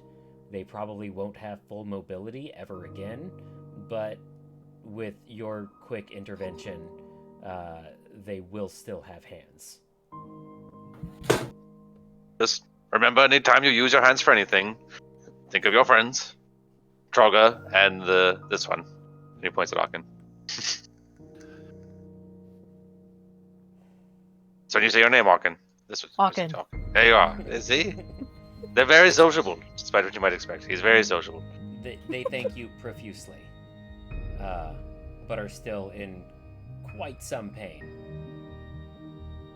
This is normal. You have frostbite. I would normally scold you for it, but apparently some sort of horrific curse is happening. What do you mean Akin had happened to you, but not as bad?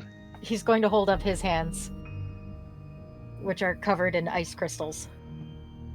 Inspect them. Is my detect magic still going? Yes, and what school would this be? 2.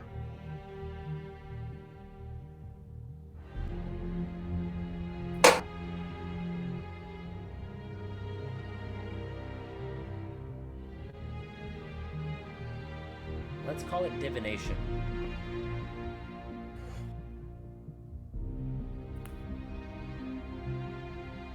I check their hands. I'm trying to see if there's anything I can connect with the knowing this is divination magic, with the ice and the damage to them. If there's anything that would connect with my knowledge of magic that could explain it.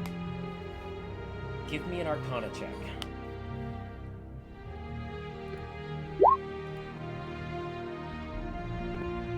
13? Okay. 13. Yeah, okay. So, you've had the same dreams. Not quite as intense as Aachen just had, but you've had them. You know that in the mountains it's cold. You think that this is some kind of sympathy effect.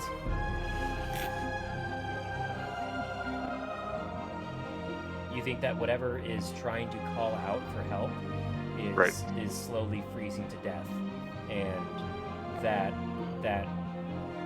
sort of suffering is being psychically transmitted to others through their SOS.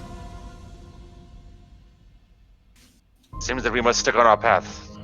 People of this town, we are already on doing our work for this. But we're going to take a nice rest first. Just don't worry too much. You got to relax. Try not to think too much about cold thoughts. And maybe drink heavily so you don't dream. Actually, that doesn't work. It works the other way around. You have more dreams when you drink too much because you become too tired. So just try and relax and sleep. We're on our way. We will do our best. Wear mittens. You get a lot of weird looks. Look, I just want you to feel better. There's nothing we can do. Or just like the regular amount of weird looks? Slightly more than usual. Perfect. And I walk out. Time for bed, early to rise, and makes people not have their hands freeze off for no reason. I'm not really sure that's how it works, but it is today. All right. Aaken's gonna stay by the fire for just a little bit longer to warm his hands up a little bit more. Okay. Before going back to bed. And then, yeah, you guys were able to finish a long rest before taking off in the morning. And let's take a bio break there. And we will be back in 5 to 10 minutes, everybody.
Alright, welcome back to Eldritch Sky Gaming's Episode 8 of Rime of the Frostmaiden.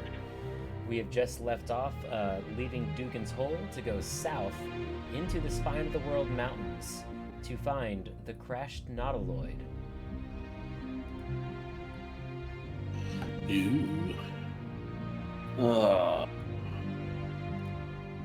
On my list of things that I don't want to do, that is pretty high up. What's wrong with going to check out a crashed Nautiloid? Yeah. I like mind doesn't flayers. I can't think of a reason why that would be terrible. So many things. So many things. People getting their brains sucked out of their skulls like a freaking coconut tropical drink. We didn't even need the mind flayer for that for you. Oh. Hey, Bing bang boom. Yeah. Boom, boom, bing bang It happened bang. earlier this session. Hey, let's go for round 2. Yeah. Round 2, brain boogaloo.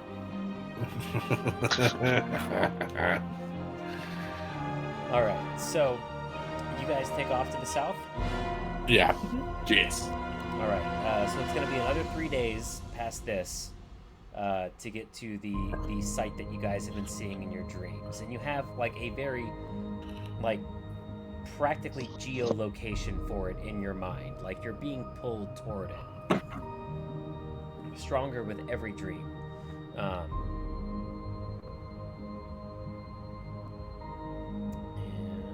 yeah, so for those 3 nights,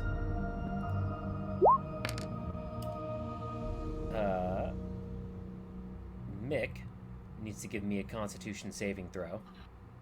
Oh, Aachen would have also insisted that everyone wrap their hands up at night before going to bed, just in case, too.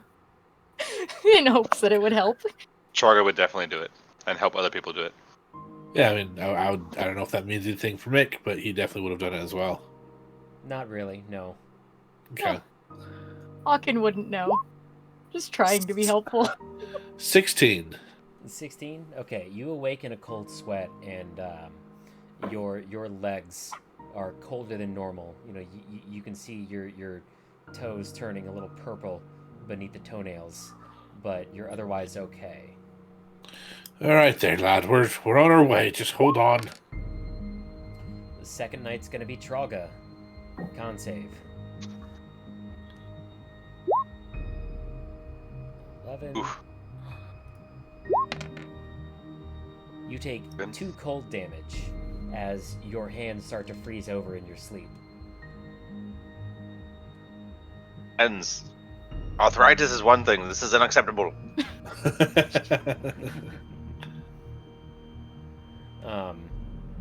And third night is gonna be Mick again. Another Constitution save, Mick. 10.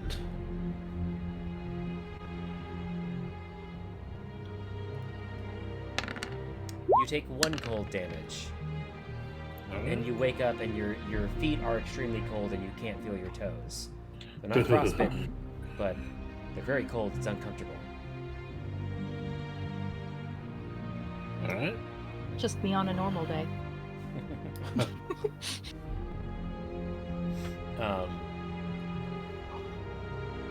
So on the 3rd day, or the 4th day, as you're moving through the mountain passes, give me perception checks, everybody.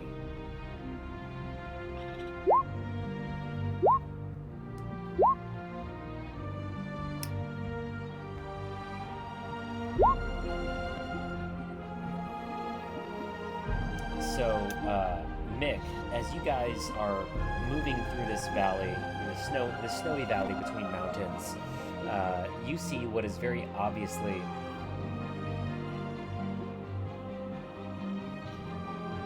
a trail of crash marks, basically. Like, when the comet crashed here, it clearly hit early and slid along the ground for quite some ways, and you are currently walking in the furrowed earth that it left behind it. You can even make out parts on the ground where there is no snow, You can actually see the earth. Well, look at this. Looks like the our little friend from the sky started its crash right around here. And I'll kind of point in the direction of like where it's going. Troga hurries over and closely inspects the exposed Earth, the remains of the impact from the comet, even this early. It is scorched. They pick up a little piece of it and smell it, and go, "Well, it clearly burned its way down as it came." You guys, I think it crashed here. Yes. Good job. That's very good, Chief. Have you not gotten good sleep ever since we healed me? No, it's all right. You seem just as smart as before.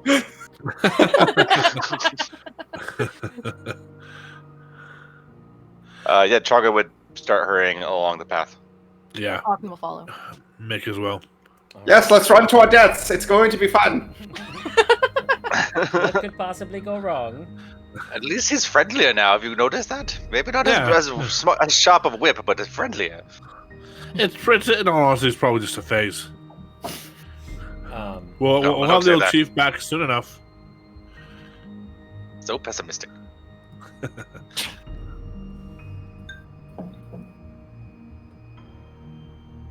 If we can start seeing any structure in it, I would start slowing down to a stealthy pace. Yeah. Okay.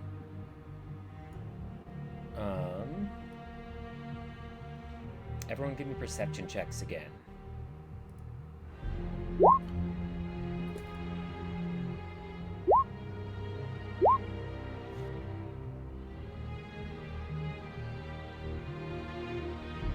Alright, so everyone but Troga. As 13 is not bad. as you're walking through this furrowed snow and earth toward the crash landing site, and as you trudge deeper into the mountain valley, an eerie glow betrays the monstrous outline of something stupendous and ominous up ahead. It looks like a snail-like cephalopod with slimy, ropey tentacles as thick as tree trunks that has tried and failed to bury its immense bulk in the snow. And you see movement around it. Two creatures, almost slug or insectoid-like in their nature, and quite large. Troga's staring straight down at the path as they walk.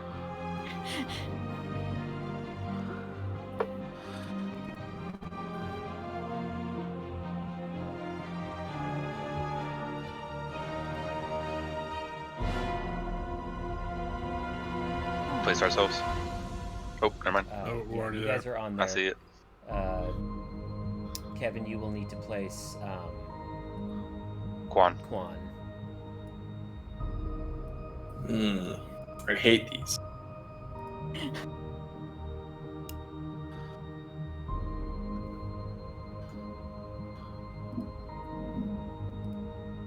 They look kind of like water bears. Little tardigrades. Yeah. And as you approach, they will notice you and let out this terrible hissing sound. And Do you have the player hand up for those? I want to see a better picture of them. Yes, I think so. 1 second.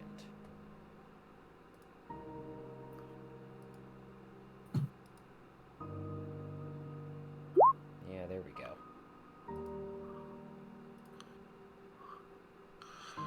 Ooh, Look those like are tardigrades. ugly. Those are nasty. They look like very insectoid tardigrades. I like the one in the bottom corner.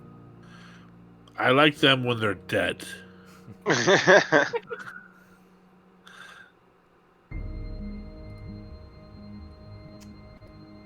So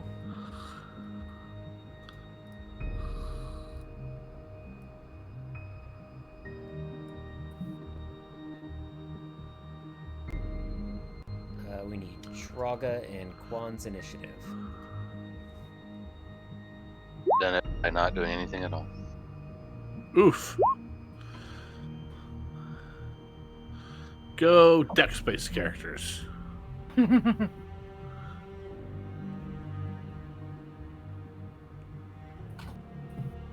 Oh my god. Just rolled a 1, you guys. Big oof. Big oof.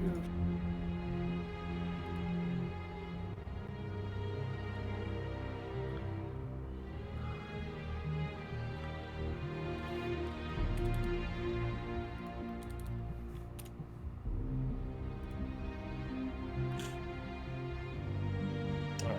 So, as is tradition, we start with Aachen.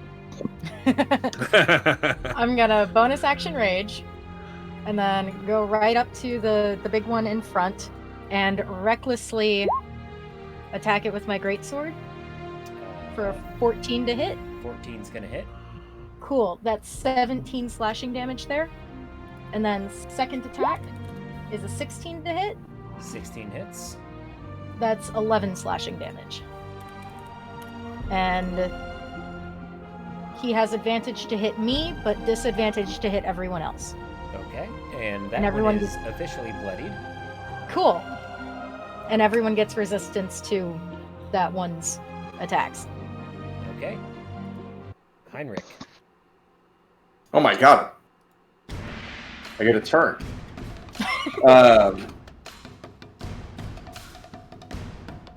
Going to move over here and I think I'm just gonna cast Firebolt at it. Yeah. So 12 hit. The 12 does not hit. Oh, balls. That's my turn. Okay. That makes it this carrion crawler's turn. And he's going to make a couple attacks at Aachen. At advantage. The first with his tentacles.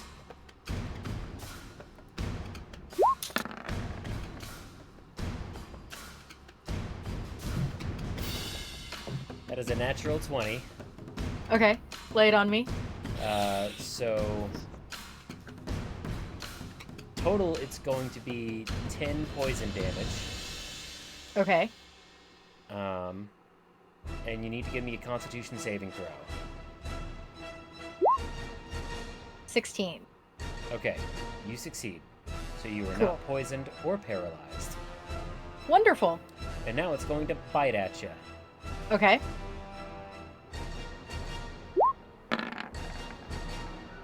That's going to be a 19. Hits. It's going to be 8 piercing damage. Okay. Slightly regretting not being a bear totem right now. You always got to branch out and experience new things. I know. The giving you guys resistance on all attacks thing is kind of neat, though. Yeah. The second one moves up as far as it can. And that's its turn. And Traga. I will... Oh. Windows aligned badly. Traga's going to cast Guiding Bolt. This one's just bloodied, right? It's not badly beaten. Correct. Okay, I'm gonna cast move forward this far and cast Guiding Bolt on it. Okay.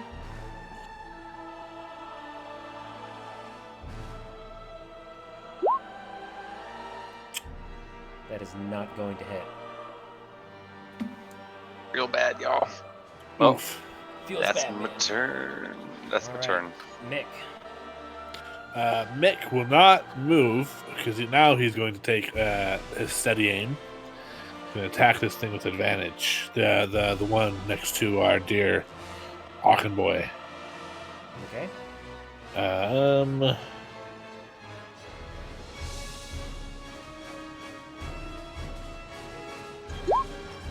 Does a 22 hit? It most certainly does. All right. So that will be 9 piercing and 12 sneak attack, so 21. And then he's going to use a use of Wails from the Grave and do 2d6 damage against the other boy. Okay.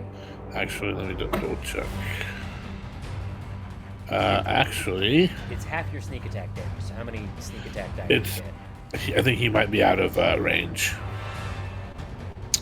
Yeah, he's out of range. I won't use that. So just 21. Okay. So that one is now badly beaten. Very badly beaten.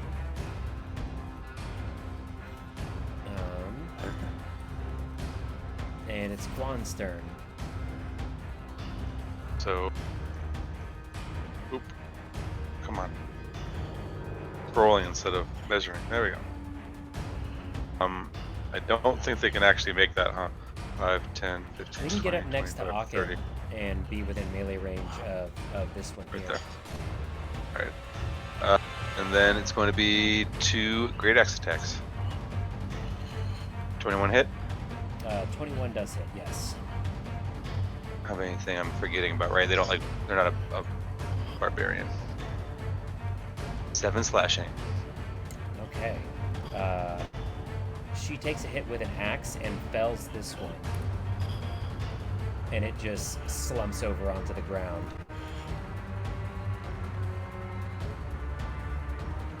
Turn. That's his turn. Her turn. Alright. Akin. Akin will give a grateful nod to her and then go up to the other one and do the exact same thing that he did to the first one. So we're gonna recklessly attack that one with a 25 to hit That's gonna hit. and 9 slashing damage. And a 17 to hit with 17 slashing damage. Alright, both of those hit. Cool. And he And has you have advantage on bloodied me. Cool. He's got advantage on me, but disadvantage on anyone else. Everyone else gets resistance on their attacks. On Okay. its attacks. There we go. Alright. We're, Heinrich. that's my turn. Oh. I will firebolt again. Hey. There we go. Hey, that's gonna hit. 9 fire damage. Hey. Womp, womp, womp, womp, womp. Alright, anything else for you? I don't think so. Okay. Then we're on this carrion crawler, and it's going to tentacle at Akin. Okay, And that's going to be 25 to hit. that hits. Whew. You take 5 poison damage and need to give me another con save. Sorry, that's an 11, not the 13. An 11? An 11. You are poisoned and paralyzed. Uh-oh. Okay.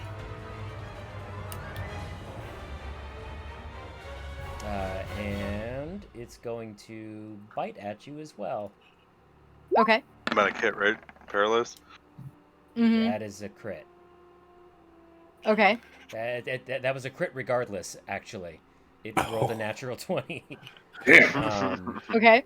So that's the 10, or it's no, gonna it's be different because 18. it's the bite. It's going to be 18 You know piercing what? damage. I'm still up.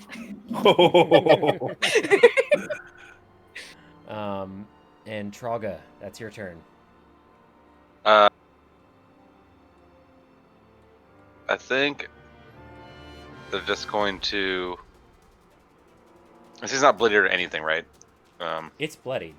Oh, it is bloodied. Okay, I'm just gonna cast another guiding bolt then.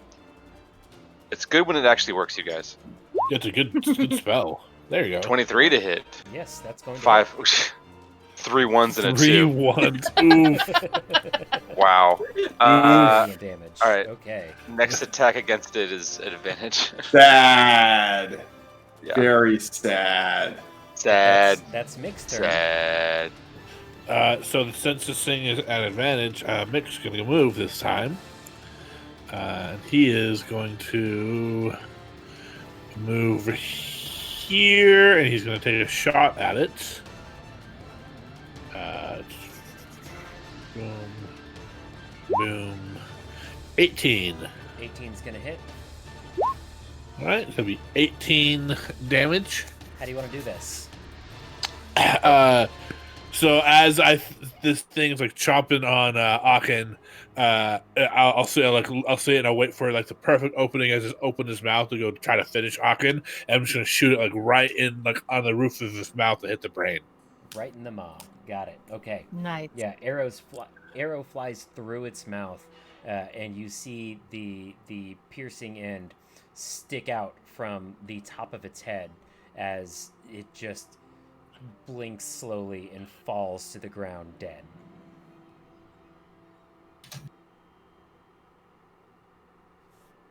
And then I'm gonna look around see if I see any other threats, immediate, obvious threats. You do not. Okay. Troga, is probably a good time to take care of our big boy over there. Keep your voice down. There's got to be more inside. And I walk over to Aachen and I check on them, see if I can revive them. Sorry about that. Be the sneaky one, aren't you? Give me a medicine check.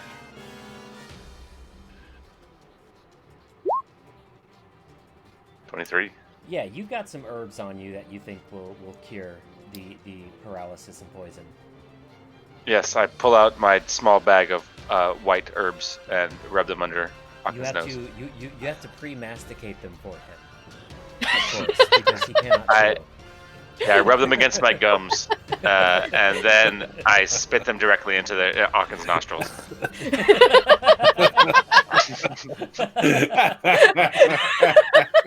See, you create a seal and then you blow. See, this is how you do it. It's like a reverse snot rocket. Make sure you have plenty of phlegm built up in the front of your mouth.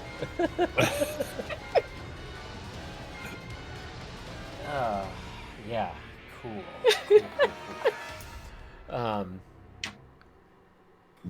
So, yeah, Aachen, after a few moments, you can feel the terrible medicinal practice start to work, and you feel feeling return to your limbs, and you can move again. Cool. Troga smiles at them and goes, "See, you're back. Shh. We're still hunting mind flayers." Okay. Be very, very quiet. We're hunting mind flayers. Mind Flayer season. Humanoid season.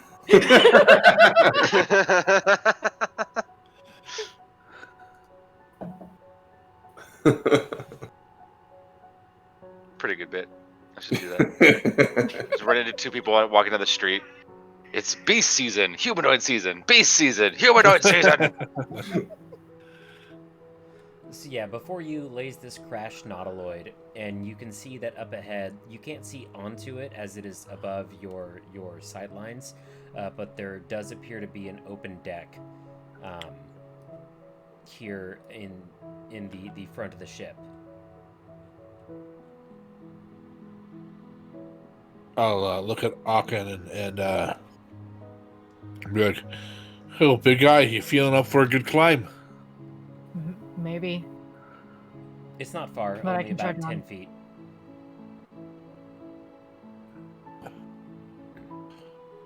Well, let's get on with it. We came here for a reason, right? Oh. Mick's going to stealthily try to climb this thing. See if he can get up on that deck. Okay, give me a stealth check.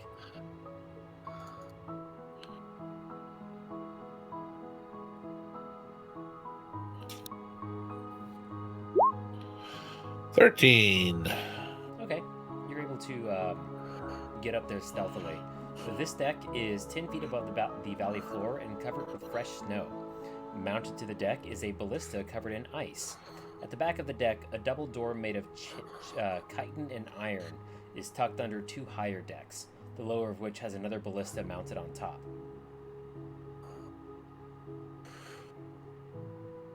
Mick not seeing anyone will like lean over and be like, and telepathically tell everyone, "It's okay. Come on, boys, up here."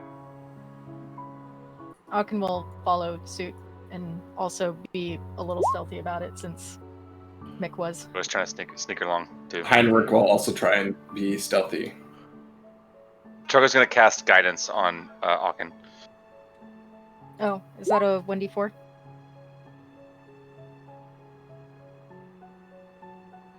I should have cast on myself. Oh well. That I was better. Yeah, 1 plus 1d4. Okay, so everyone but Aachen. So a 13. Oh, okay. So everyone's pretty stealthy, and you're able to sneak up onto this deck. The ballista, like I said, is frozen over and seems pretty much completely inoperable. And you can see a set of double doors that appear to be completely iced over. Do it look like we can open them? It looks like forcing them open is possible. I'll look at Quan and Aachen and be like, no offense, I'm not exactly the muscly type, but you two look like you can handle this.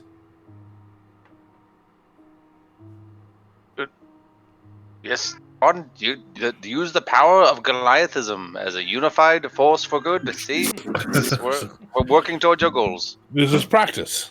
Yes.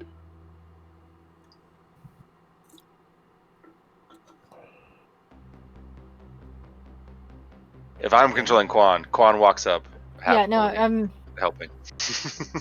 You might want to move Quan up into the deck and Trog up into the deck. Oh, how? Okay, I guess I don't quite see.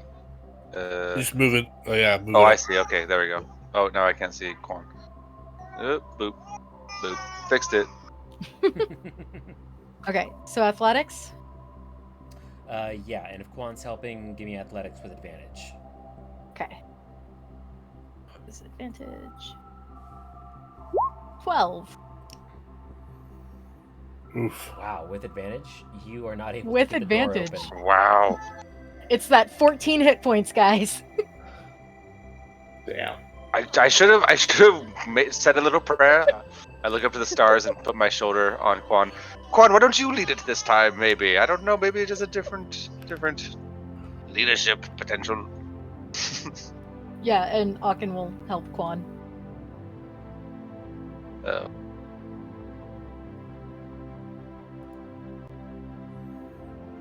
There it is. Oh wow, they're good. 13. With guidance. There's a guidance though. With guidance. So 15 total? 14 total. 14. Meets it, beats it. Nice. Just try a little bit harder though. Just push a little more. Yeah, the two Goliaths working together the second time around are able to find purchase with their fingers and pry the doors apart with sheer raw brute strength, letting out a resounding cracking sound as the ice breaks apart and the doors open, revealing the interior inside.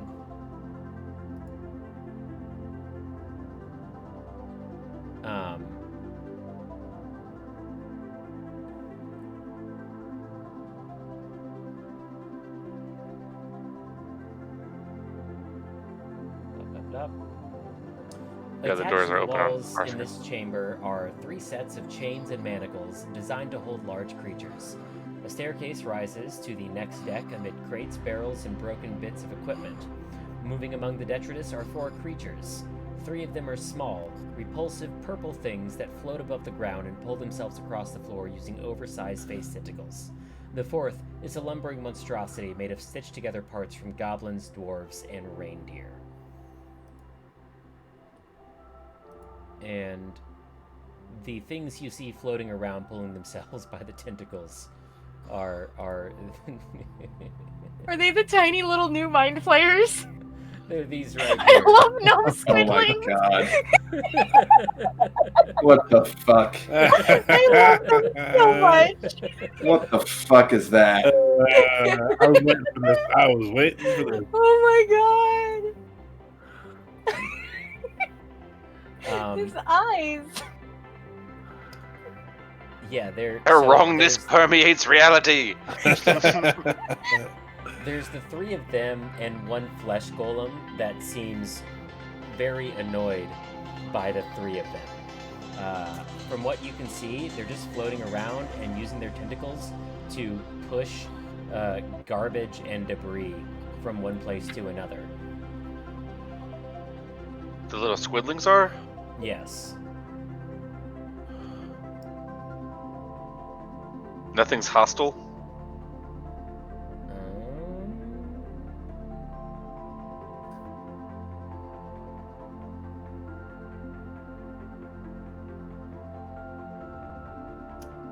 The flesh golem, actually, as you guys enter with that loud Stare and go, cracking what of is happening in noise, here? What is all of this? looks towards you, and his eyes turn hard, and he starts stomping towards you in combat mode. Oh, damn. Great.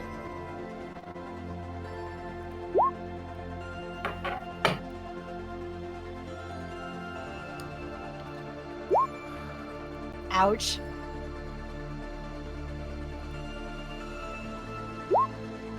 There we go. Okay,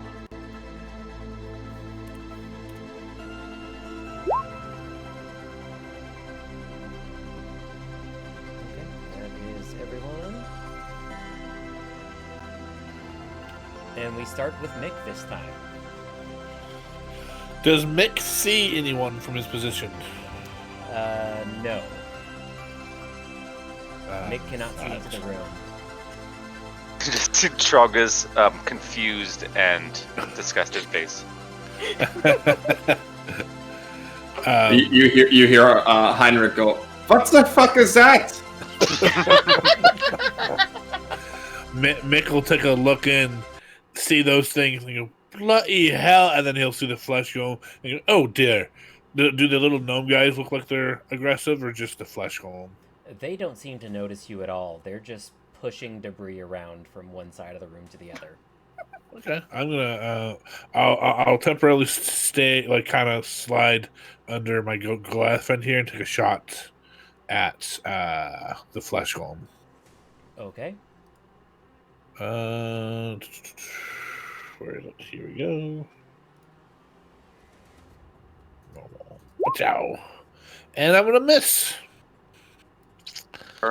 Oof, And then yes, I will. you are. yes, I will. Then I will bonus action hide. All right, give me a stealth check. You are indeed weird. It was the best of times. It was the blurst of times. All right, that is Mick's turn. Okay.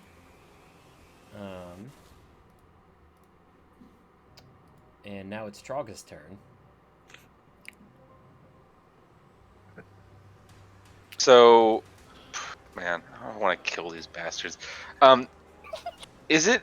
Can I do an Arcana check to see if Trogga would know if casting Dispel Magic would have any effect on this golem? Is that a thing I can do, or should I just go for it? Because I'll go for it. Give me an Arcana check. 17. It's possible, but it would be difficult to do. I'd have to it'd probably be a pretty high DC to destroy. Yeah. Like in arcane in-world terms, it'd be pretty hard to pull off.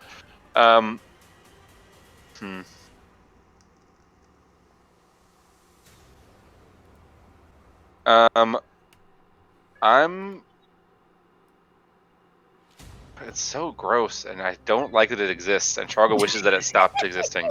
So Trogga's gonna cast Dispel Magic. Okay. I make some sort of... Yeah, give me the spellcasting check. I think... Spell attack. Yeah, I'm trying to figure out what I can hit with a spell attack that will do the right thing. D20 plus intelligence plus proficiency. I'm gonna hit a guidance or a guiding bolt. That should give me the right proficiencies. It's a 9. Misses. You just Yeah. rolled Wait, hotter wait, than no, actually, a 9 hits. Nice.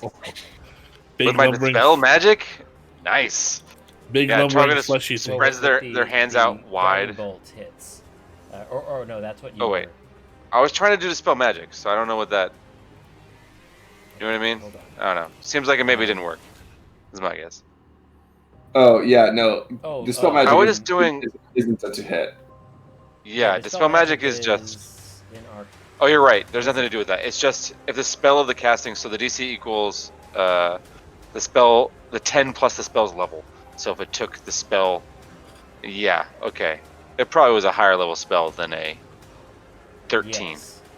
Yes. Yeah, it than was. a third level spell. So I could see. So that's what you mean. Like Trogger would know that it's not a third level spell. Yeah. Whatever. I wasted my spell slot. Turns over. That's fine. Done. Did not work. Okay. Didn't work. Heinrich. Is this the flesh golem? Yes. I'm going to cast Dissonant Whispers at 2nd level. Okay. So it needs to make a wisdom saving throw. I pressed the cast button. Why you no do? Why you not do? Oh, that is an 8 for its save. So it takes 12 psychic damage. And do other things happen? It has to use its movement to get as far away from you as possible. That is correct. Okay. So it runs Is that currently or on its turn? immediately. Immediately. It moves to this back wall Reaction back here. to do it. Okay. Anything else from Heinrich? Nope. It's Quan's turn.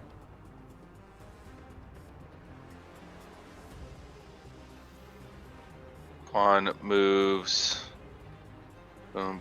Well, I can't see what Quan can see, so I'm just going to use Trogger to see things for a second. The little things haven't shown any aggressive. The little things haven't shown any aggressive activity, though, right? They haven't attacked anyone or.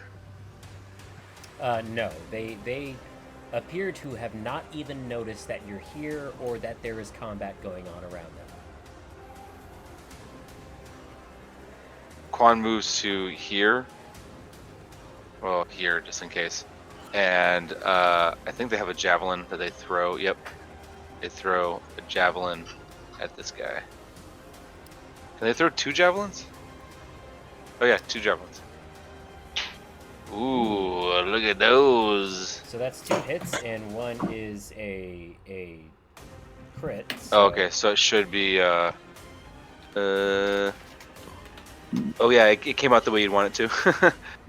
Wait, is that right? No, it didn't. +1, so 16 total.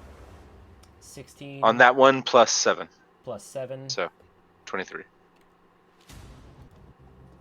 Got it. That's weird. It didn't show up in my roll 20. That's because it's being whispered to the GM. On Oh. Yeah. Okay, is that Quan's turn? Quan's turn. All right, it's the flesh golem's turn. Fleshy boy! Just gonna flesh him up. Are you gonna flesh out this character? You could say that. Seems like he already has. It's all coming together. It's gonna run up to Quan and it's going to slam her twice. She's just gonna get absolutely slammed. So 26 Oh yeah, 12 AC.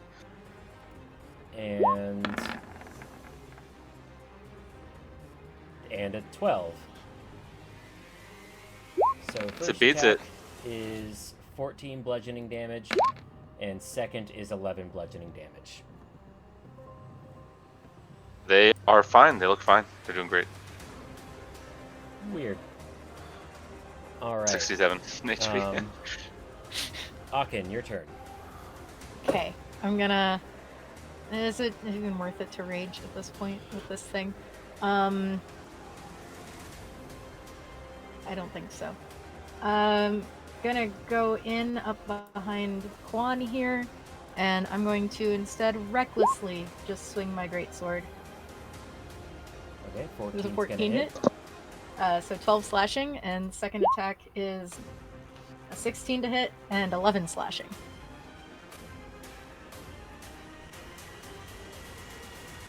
Okay, so both of those hit, so 12 and 11, so 23 again. Mm-hmm.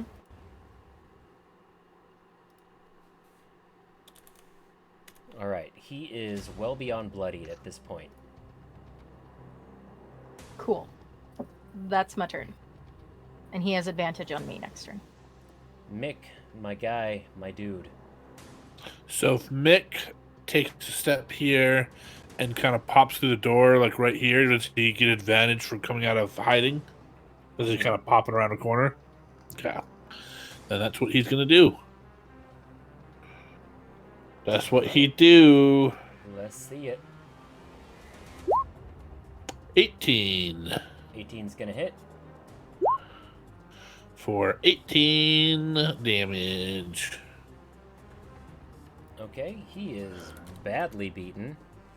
And then Mick will take a step back and hide over here and stealth with a 21. Very nice. You are hidden. Traga. Traga is going to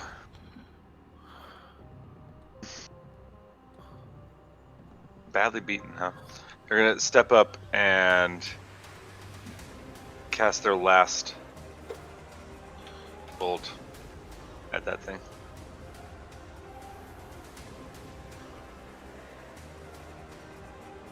Come on.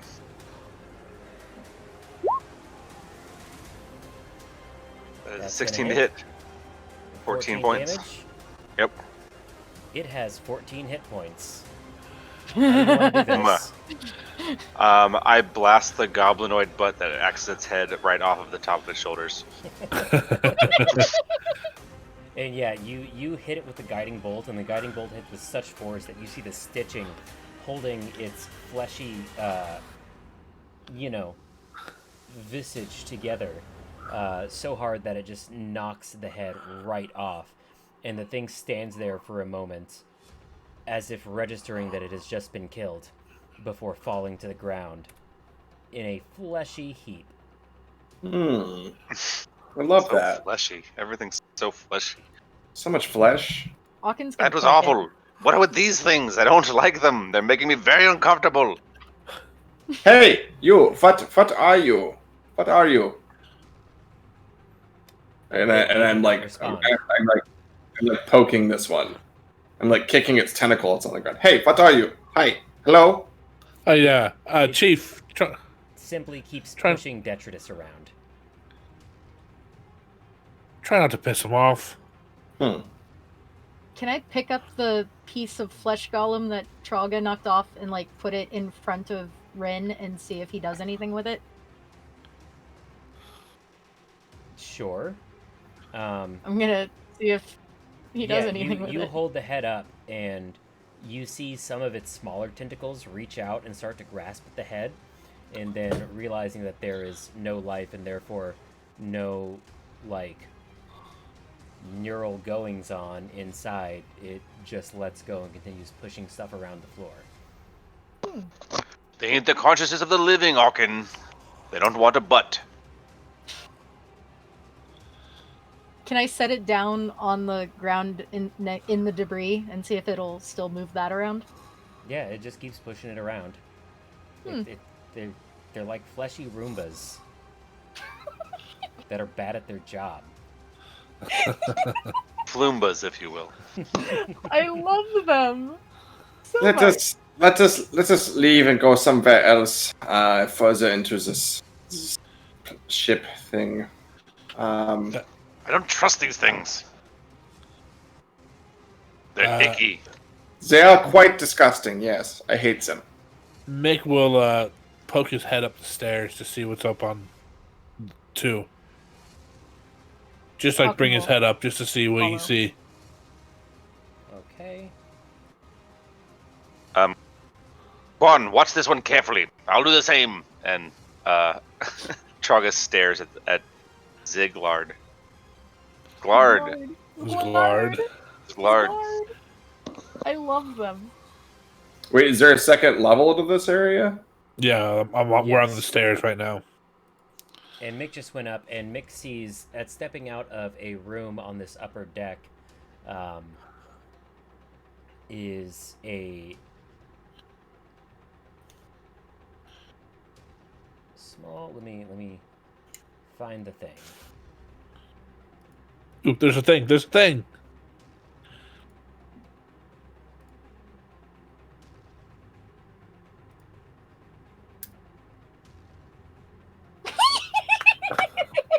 A tiny gnome illithid holding some kind of strange device in its hand is at the door and sees you come up and starts chittering at you in a strange mix of languages. Do you speak either gnome or undercommon?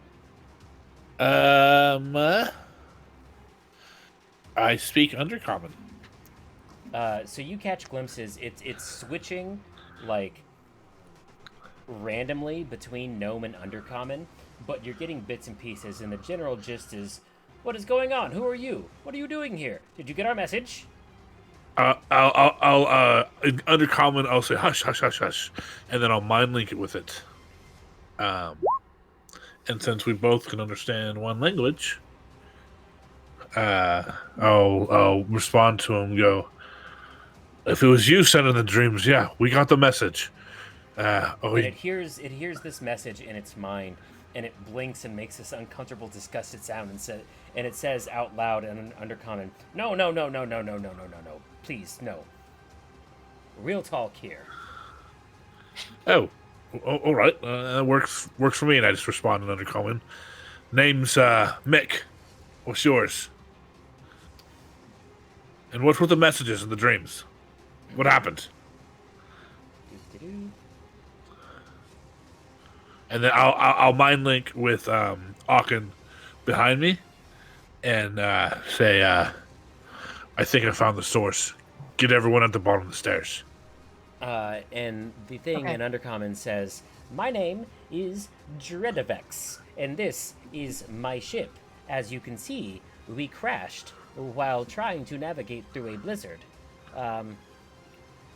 We are in quite dire straits. Dredavex. Oops. The name.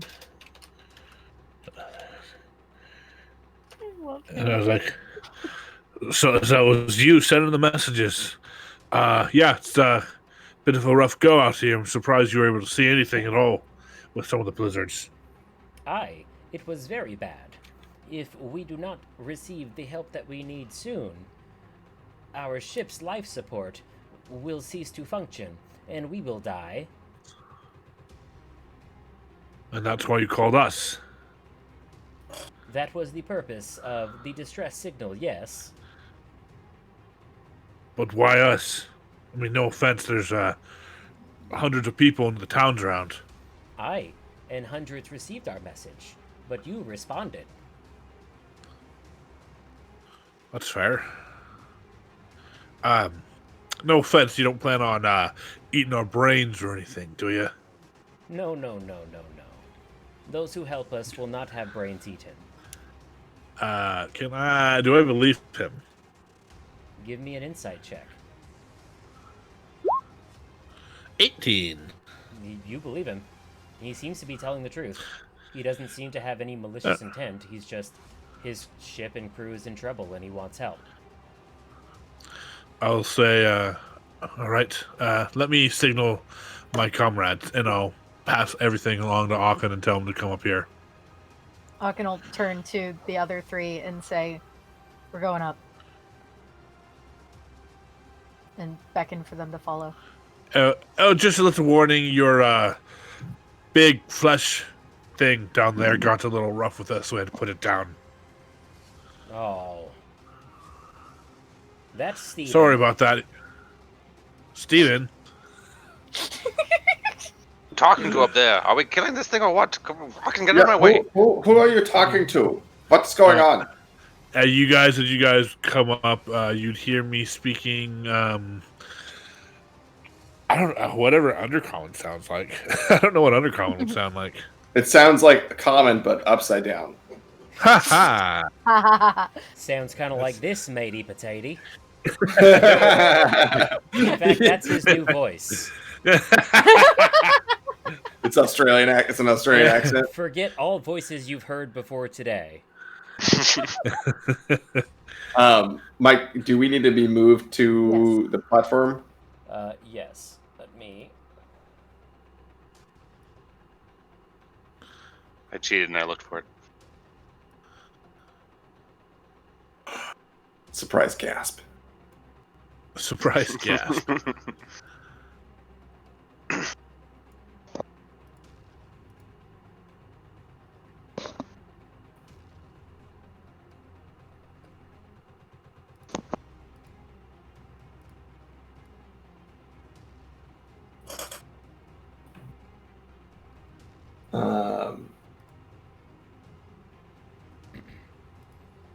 So yeah, you guys. Mick, ask him.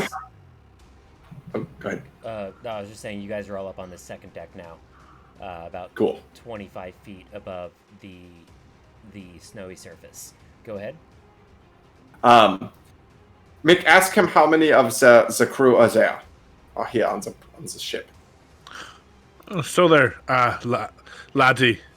How many of you got on board? We saw the 3 little ones down there. Oh, well, there was... I'm sorry. Well, there was my flesh golem, Steve, who is now deceased again. And then there's our squidlings, who are quite dumb and are cleaning up the lower deck right now. And then there's my partner, Vorin, up above us in the command deck. And then, I'll pass the message along. Ask him what they were doing in Icewind Dale. Repeat. Oh, well, we were flying above it, and then there was a blizzard, and then we crashed. Oh, so you're just passing through. Oh, yeah. We was just trying to get home to our place in the stars, and then got kind of caught in the gravitational field of this planet, and came down, find ourselves in a blizzard, find ourselves in a bunch of snowy mountains. It's been a bad time. Oh, that's fair. We got deity causing an endless winter down here, so that probably had something to do with it. Oh, that sounds right terrible. Yeah, say something like that. Mick, ask them if they sustain themselves on the life force of conscious beings by eating their mind. The old one wants to know that if you eat people to survive. Oh, to survive? No need for that. What do you, no offense. Some of the stories I've heard growing up, I thought you guys would be a lot taller. Oh, some of us are. We started a lot shorter, went through the Ceramorph, and now we're this. Great, isn't it? Yeah, it looks wonderful. Not exactly my cup of tea, but you know what? If you enjoy it, it's good on you. Now I'm starting to sound like Nazi. Damn it. What are the 7 hells of the Ceramorph? Make this thing talk normal. No offense, Robert. You know, like the slot thing that you had in your side. It's like that, but instead of bursting through your chest and killing you, it turns you into one of those. Does that mean it wants to die? Does it want us to kill it? No. It's kind of a once you're there, you're into it. So, Get rid of the evil. What is the crystal that it needs? Well, there, lad. Let's talk business, or should we meet your partner first? Or do you want to talk business here? Oh, we can talk business here. Partner's taking care of stuff upstairs. No need to bother All right. him. All right. You said you need a crystal. Aye, yeah. A psi crystal. It's a naturally formed sort of thing that is psionically charged.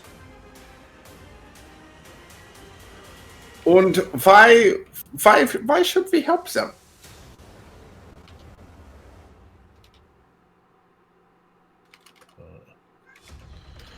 All right. Well, aside from the blasting all the messages into our minds, before we go any further, our and I point to Heinrich, our chief there wants to know: is there anything in this for us aside from a good night's rest? Oh, yeah, sure. Here, follow me down here. I'll show you something real cool. All right. I motioned everyone to follow. And he leads you guys down to the deck you were just on with the crates. And when he gets down there, he sees that these squidlings are just pushing debris around, and he's like, "Oi! I told you to fucking clean this place up, not just push shit around. You call this cleaning? God, you're so fucking stupid." And then he goes over to the crates and opens them up. And okay, there's no handout for this. Basically, he opens up the crate, and you see a bunch of... You've never seen anything quite like them before, but they are laser rifles. And this, despite what you might be thinking, is not a me inclusion. This is just here. What is this nonsense? These are awful looking walking sticks. There's crystals in all the wrong places. You gotta hold it properly. And he says, What is this nonsense? Oh, yes, but check this out. And he takes that weird device he's holding in one hand. Looks like a much smaller handheld version of these things. And points it to a lantern hanging off to the side. And pulls the trigger, and a bolt of green light shoots out of it and just shatters and completely destroys the lantern. And he says, What? These do that. What kind of magic is this? You know it. I'll take it. I'm totally in. I am 100%. Whatever that was, I want it. Aachen looks incredibly skeptical about this. Some sort of wand or scepter of some kind, clearly. Yeah, Heinrich is very... Fuck. Words. Could have said it was some sort of magic caster. Skeptical. You can call it a kind of wand or a caster of magic. Whatever you want. Whatever you want to call it. You point it at things and you pull the trigger.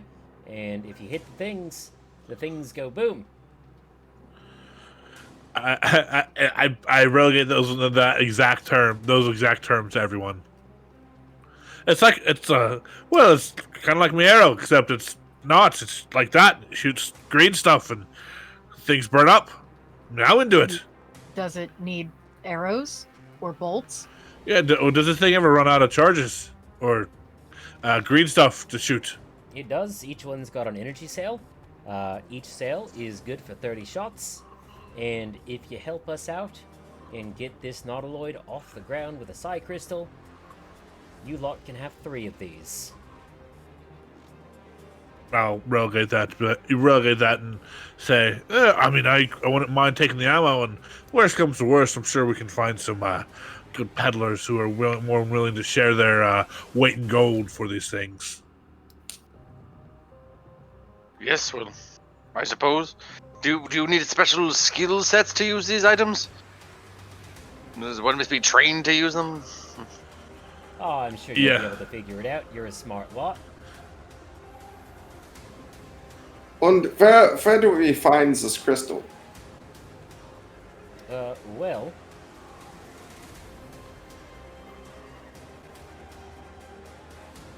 Hold on, I've got something for this. I'm just gotta find it.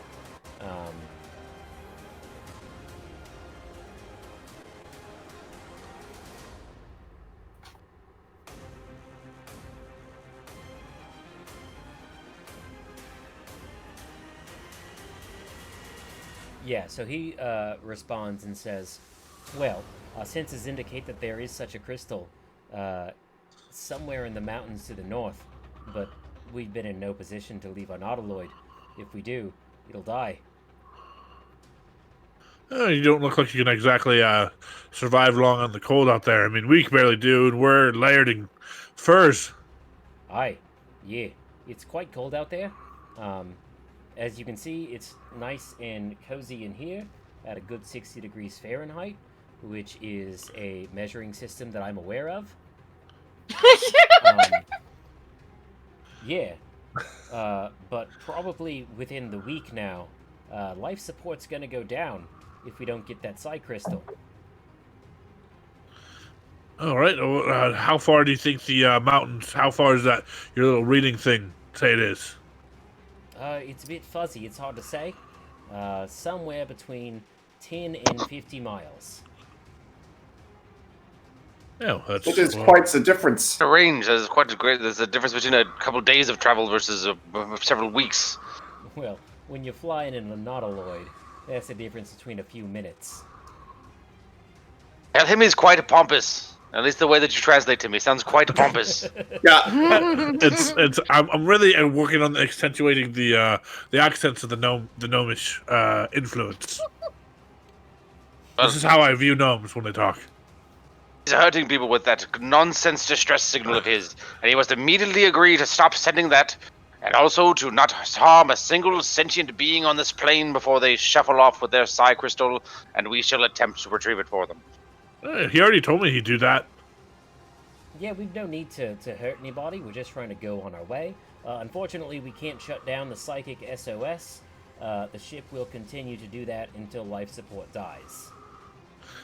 Oh, then we should probably get on our way then. Nothing you can at least muffle it? Make it not freeze people. We could. Nothing we can do about that. Could turn off the life support. They could fend for themselves for as long as it takes. That's also an option on the table. And I look at Trog and I'll be like, you know what? They seem like okay, gentlemen. Let's just Yes, they could be able to fly off the hands of the common folk of the land. They're not good people. They're leeches, what they are at best. Yeah, they could build a fire. They could build a fire. See, Heinrich? I knew you were sensible. Wait, they can't understand what I'm saying, right? Yeah? What if... Now, hear me out. Might sound a little cruel, but what if we steal the rifles, kill all of them, and destroys the ship, so the ship stops making the sounds? I'm not really into that. I also agree it seems extreme, but we have to admit it's an option on the table. Because then the SOS would stop. The SOS would stop, and the people of the towns, who I'm the speaker of one of the towns, their hands would stop freezing off. Exactly. Well, what if it doesn't? What if there's something that's indestructible and we don't know how to shut it off? And by killing these people... There are laser rifles. We could blow up anything with those. I agree that laser rifles seem quite capable of destroying their own ship. This one proved it already. Maybe. Listen. As a man, a businessman of yourself, who's quite experienced in the way of connections, you always want more connections, right? Think of the things that you could maybe garner with connections like these. I don't want to be connected with these. Not even if each laser rifle. You can see. I can see his beak. Yes, everyone who's decent folk keep their beaks hidden from common view. That's what I do. And you know, I'm of the firm belief that if you have a beak, you are not. You could say this I'm beakist, but I don't like creatures with beaks. And I don't believe that birds are real. So birds are definitely real. Yeah, no, birds birds are definitely not real. real. No, they're definitely real, lad. No, You they're not. They're not real. No, Birds are no, fake. Birds are not real. They are figments of your Talk imagination. to the old druid. Talk to the old druid. Mick, Traga, bird's real. we're not doing this. Mick, tell them that we're going to burn down their ship if they don't turn off this damned life support, and they can make a fire. Tell them that. See what they say. And I look at Dravek and go, "Is there seriously nothing you can do? We're getting a pissed off old lady, a pissed off spoiled child, and the Goliath just kind of standing there not saying anything." I think they look like cute little tentacle rabbits. And he'll think for a moment and rub his tentacles and go, well, I mean, we can teach you how to start a fire. Feeding on you guys would give us a little bit more time. What did he say, Mick? Did he agree? Tell me, there, old Traga, which one of you is less important, you or Heinrich? Heinrich. It's a terrible question to ask. Obviously, it's Heinrich. What are you talking about? Look, I didn't choose for you to be a politician. That's your choice. Listen. I'm not going to kill these guys. And I really don't feel like giving one of you up to have your brains eaten to make them last longer. So how about we just go find the crystal? That was his compromise? We said we'd kill them all? And he said, maybe I'll eat your brains? Does he understand how negotiation works? Listen, if you got off your damn faring ass and learned Undercommon, you could be the negotiator here. This is why I recommend that we just kill all of them and blow up the ship. Or take I don't want to kill any of them.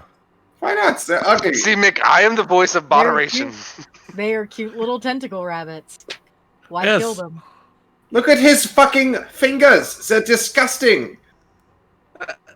See, now I don't want to be on the side of Heinrich. This is making me uncomfortable.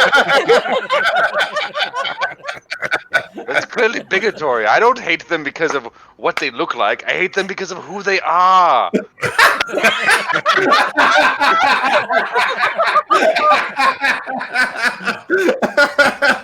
I'm not going to say this any better. Trunka, I also hate them because of who they are, in addition to what they look like. Well, that kind of undermines. We have to have lots of conversations. We need to have some HR meetings later. The whole thing. Humane rationalizations is what. I'll to telepathically speak into Trunka's mind and say, "Now listen. No matter how long it takes us, they could die if we wait too long, and the SOS thing will stop anyway. So let's just go ahead and do it, rob them blind when we're done, and then we can call it a day." I'm having trouble being comfortable with the idea that more people will lose their livelihoods out of the lives of these strange pirates. But I'm not comfortable destroying them just because they're...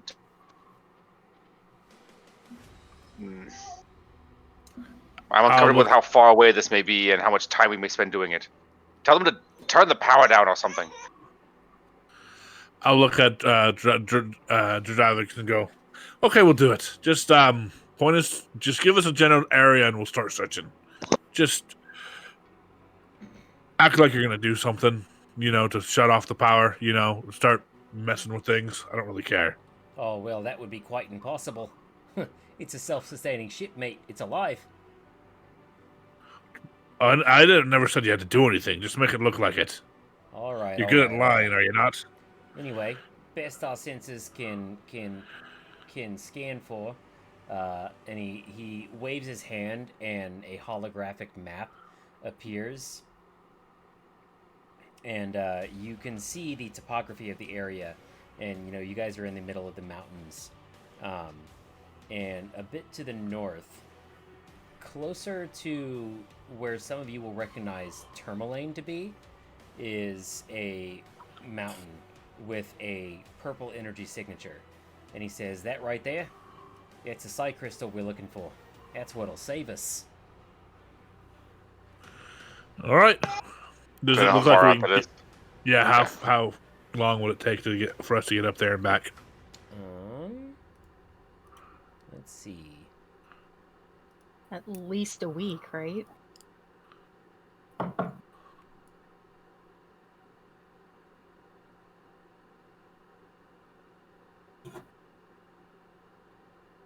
Yeah, probably about 4 days travel.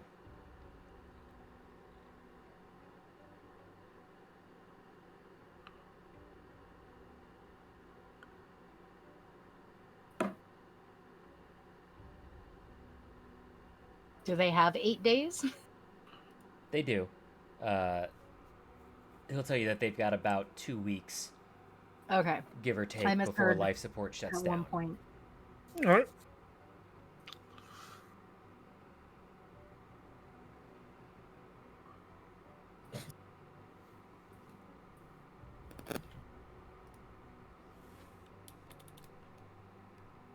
Above game. I'm down to do this. So if you guys want to attack him, go for it. That's it's your call. Mick doesn't want to because he wants to maintain a good relationship. Yeah. Heinrich is not one to just like start a fight that he can't win by himself if he's not Except for the goat. He thought he could win that. Okay? He thought he could beat a goat. Didn't the goat nearly kill him? I think so. That was one of the almost TPKs. We were fine. Some of the members didn't participate fully until the other members were dying. Oh, man. So if you're not attacking them, if you're going for those crystals? That's my plan. Fair enough. I guess I can do that. Not happy about it. These creatures are hurting regular people so they can Yeah, fly around their silly ship. My subjects are hurting. They're dying. Okay. I'm going to stop you right there, Chief. You haven't once brought up the safety of your subjects this entire time we've been together. Do you honestly really care? Phil, this is the first time that they have been endangered. It's really not. Yeah, they Like moved before up here. It's a this. dangerous spot. But you're talking, what other times have they been endangered? The red Every Yeti, day. the snow Dangers you lizard. expect and you can anticipate, not ones where your wolves, hands turn to ice because you're drinking bandits. hot cocoa. I mean, the Red Yeti weren't attacking the people of Goodmead specifically. And we took care of the bandits. So I feel like I am acting in good faith of the people that I am protecting. No? I actually agree with that. Thank you, Tralga. That's fair. If you want to attack, you're in for a battle. These things aren't easy to kill. Well, I don't think that I have your, quorum for this, and I wouldn't expect you to just fight something for the sake of fighting, because I said so. Good point. Okin, Quan. What do you think? I'm down for going for the crystal. I work her up to the NPC character. She says, "My tribe will be there." Wait, what? That has nothing to do with I this. think we've exhausted their dialogue options.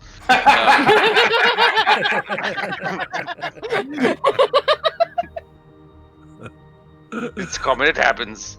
Yeah, no. Well, if we her are- take is that like the tribes aren't going anywhere, and neither is their feud.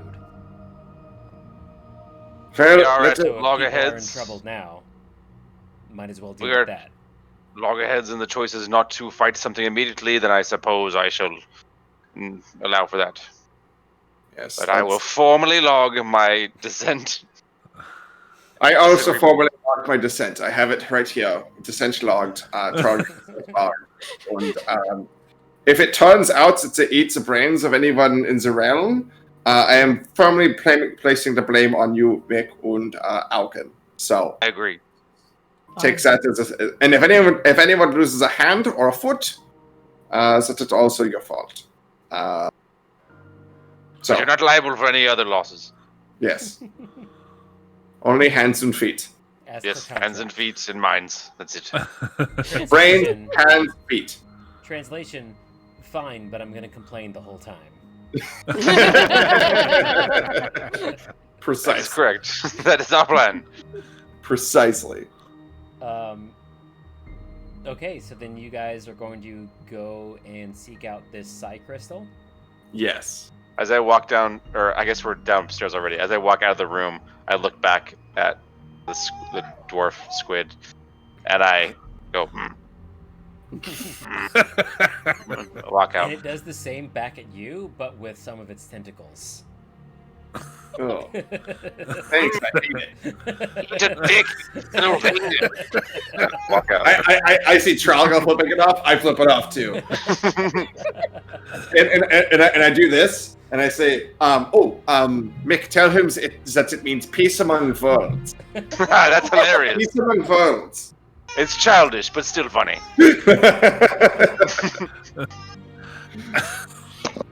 He's telling you goodbye. Go ahead and do that back to him as a sign of good honor. And he smiles and undercom, and you hear him say, "Oh yes, then goodbye, new friends. Goodbye until we Oh, meet Nick, again." I'm going to kill that fucking thing. What is going on? Trogger draws my mace, shakes at him. You better stay over there, you little bastard.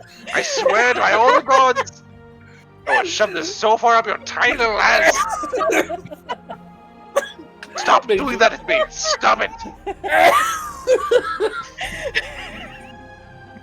I like to think it's one of those holy back moments, and Aachen is just dragging Trogga down the stairs as they're losing their shit. Pretty much. Like I feel like this is like it's the meme with like the two screaming ladies, and like Yeah. Tralga and Heinrich are the two screaming ladies, and the guy is the cat. Yeah, his little hands up above the edge.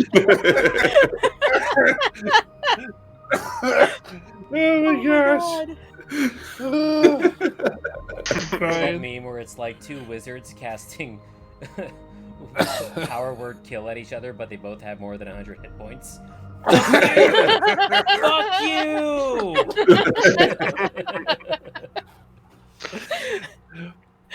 That is a good spell against a wizard. Jeez.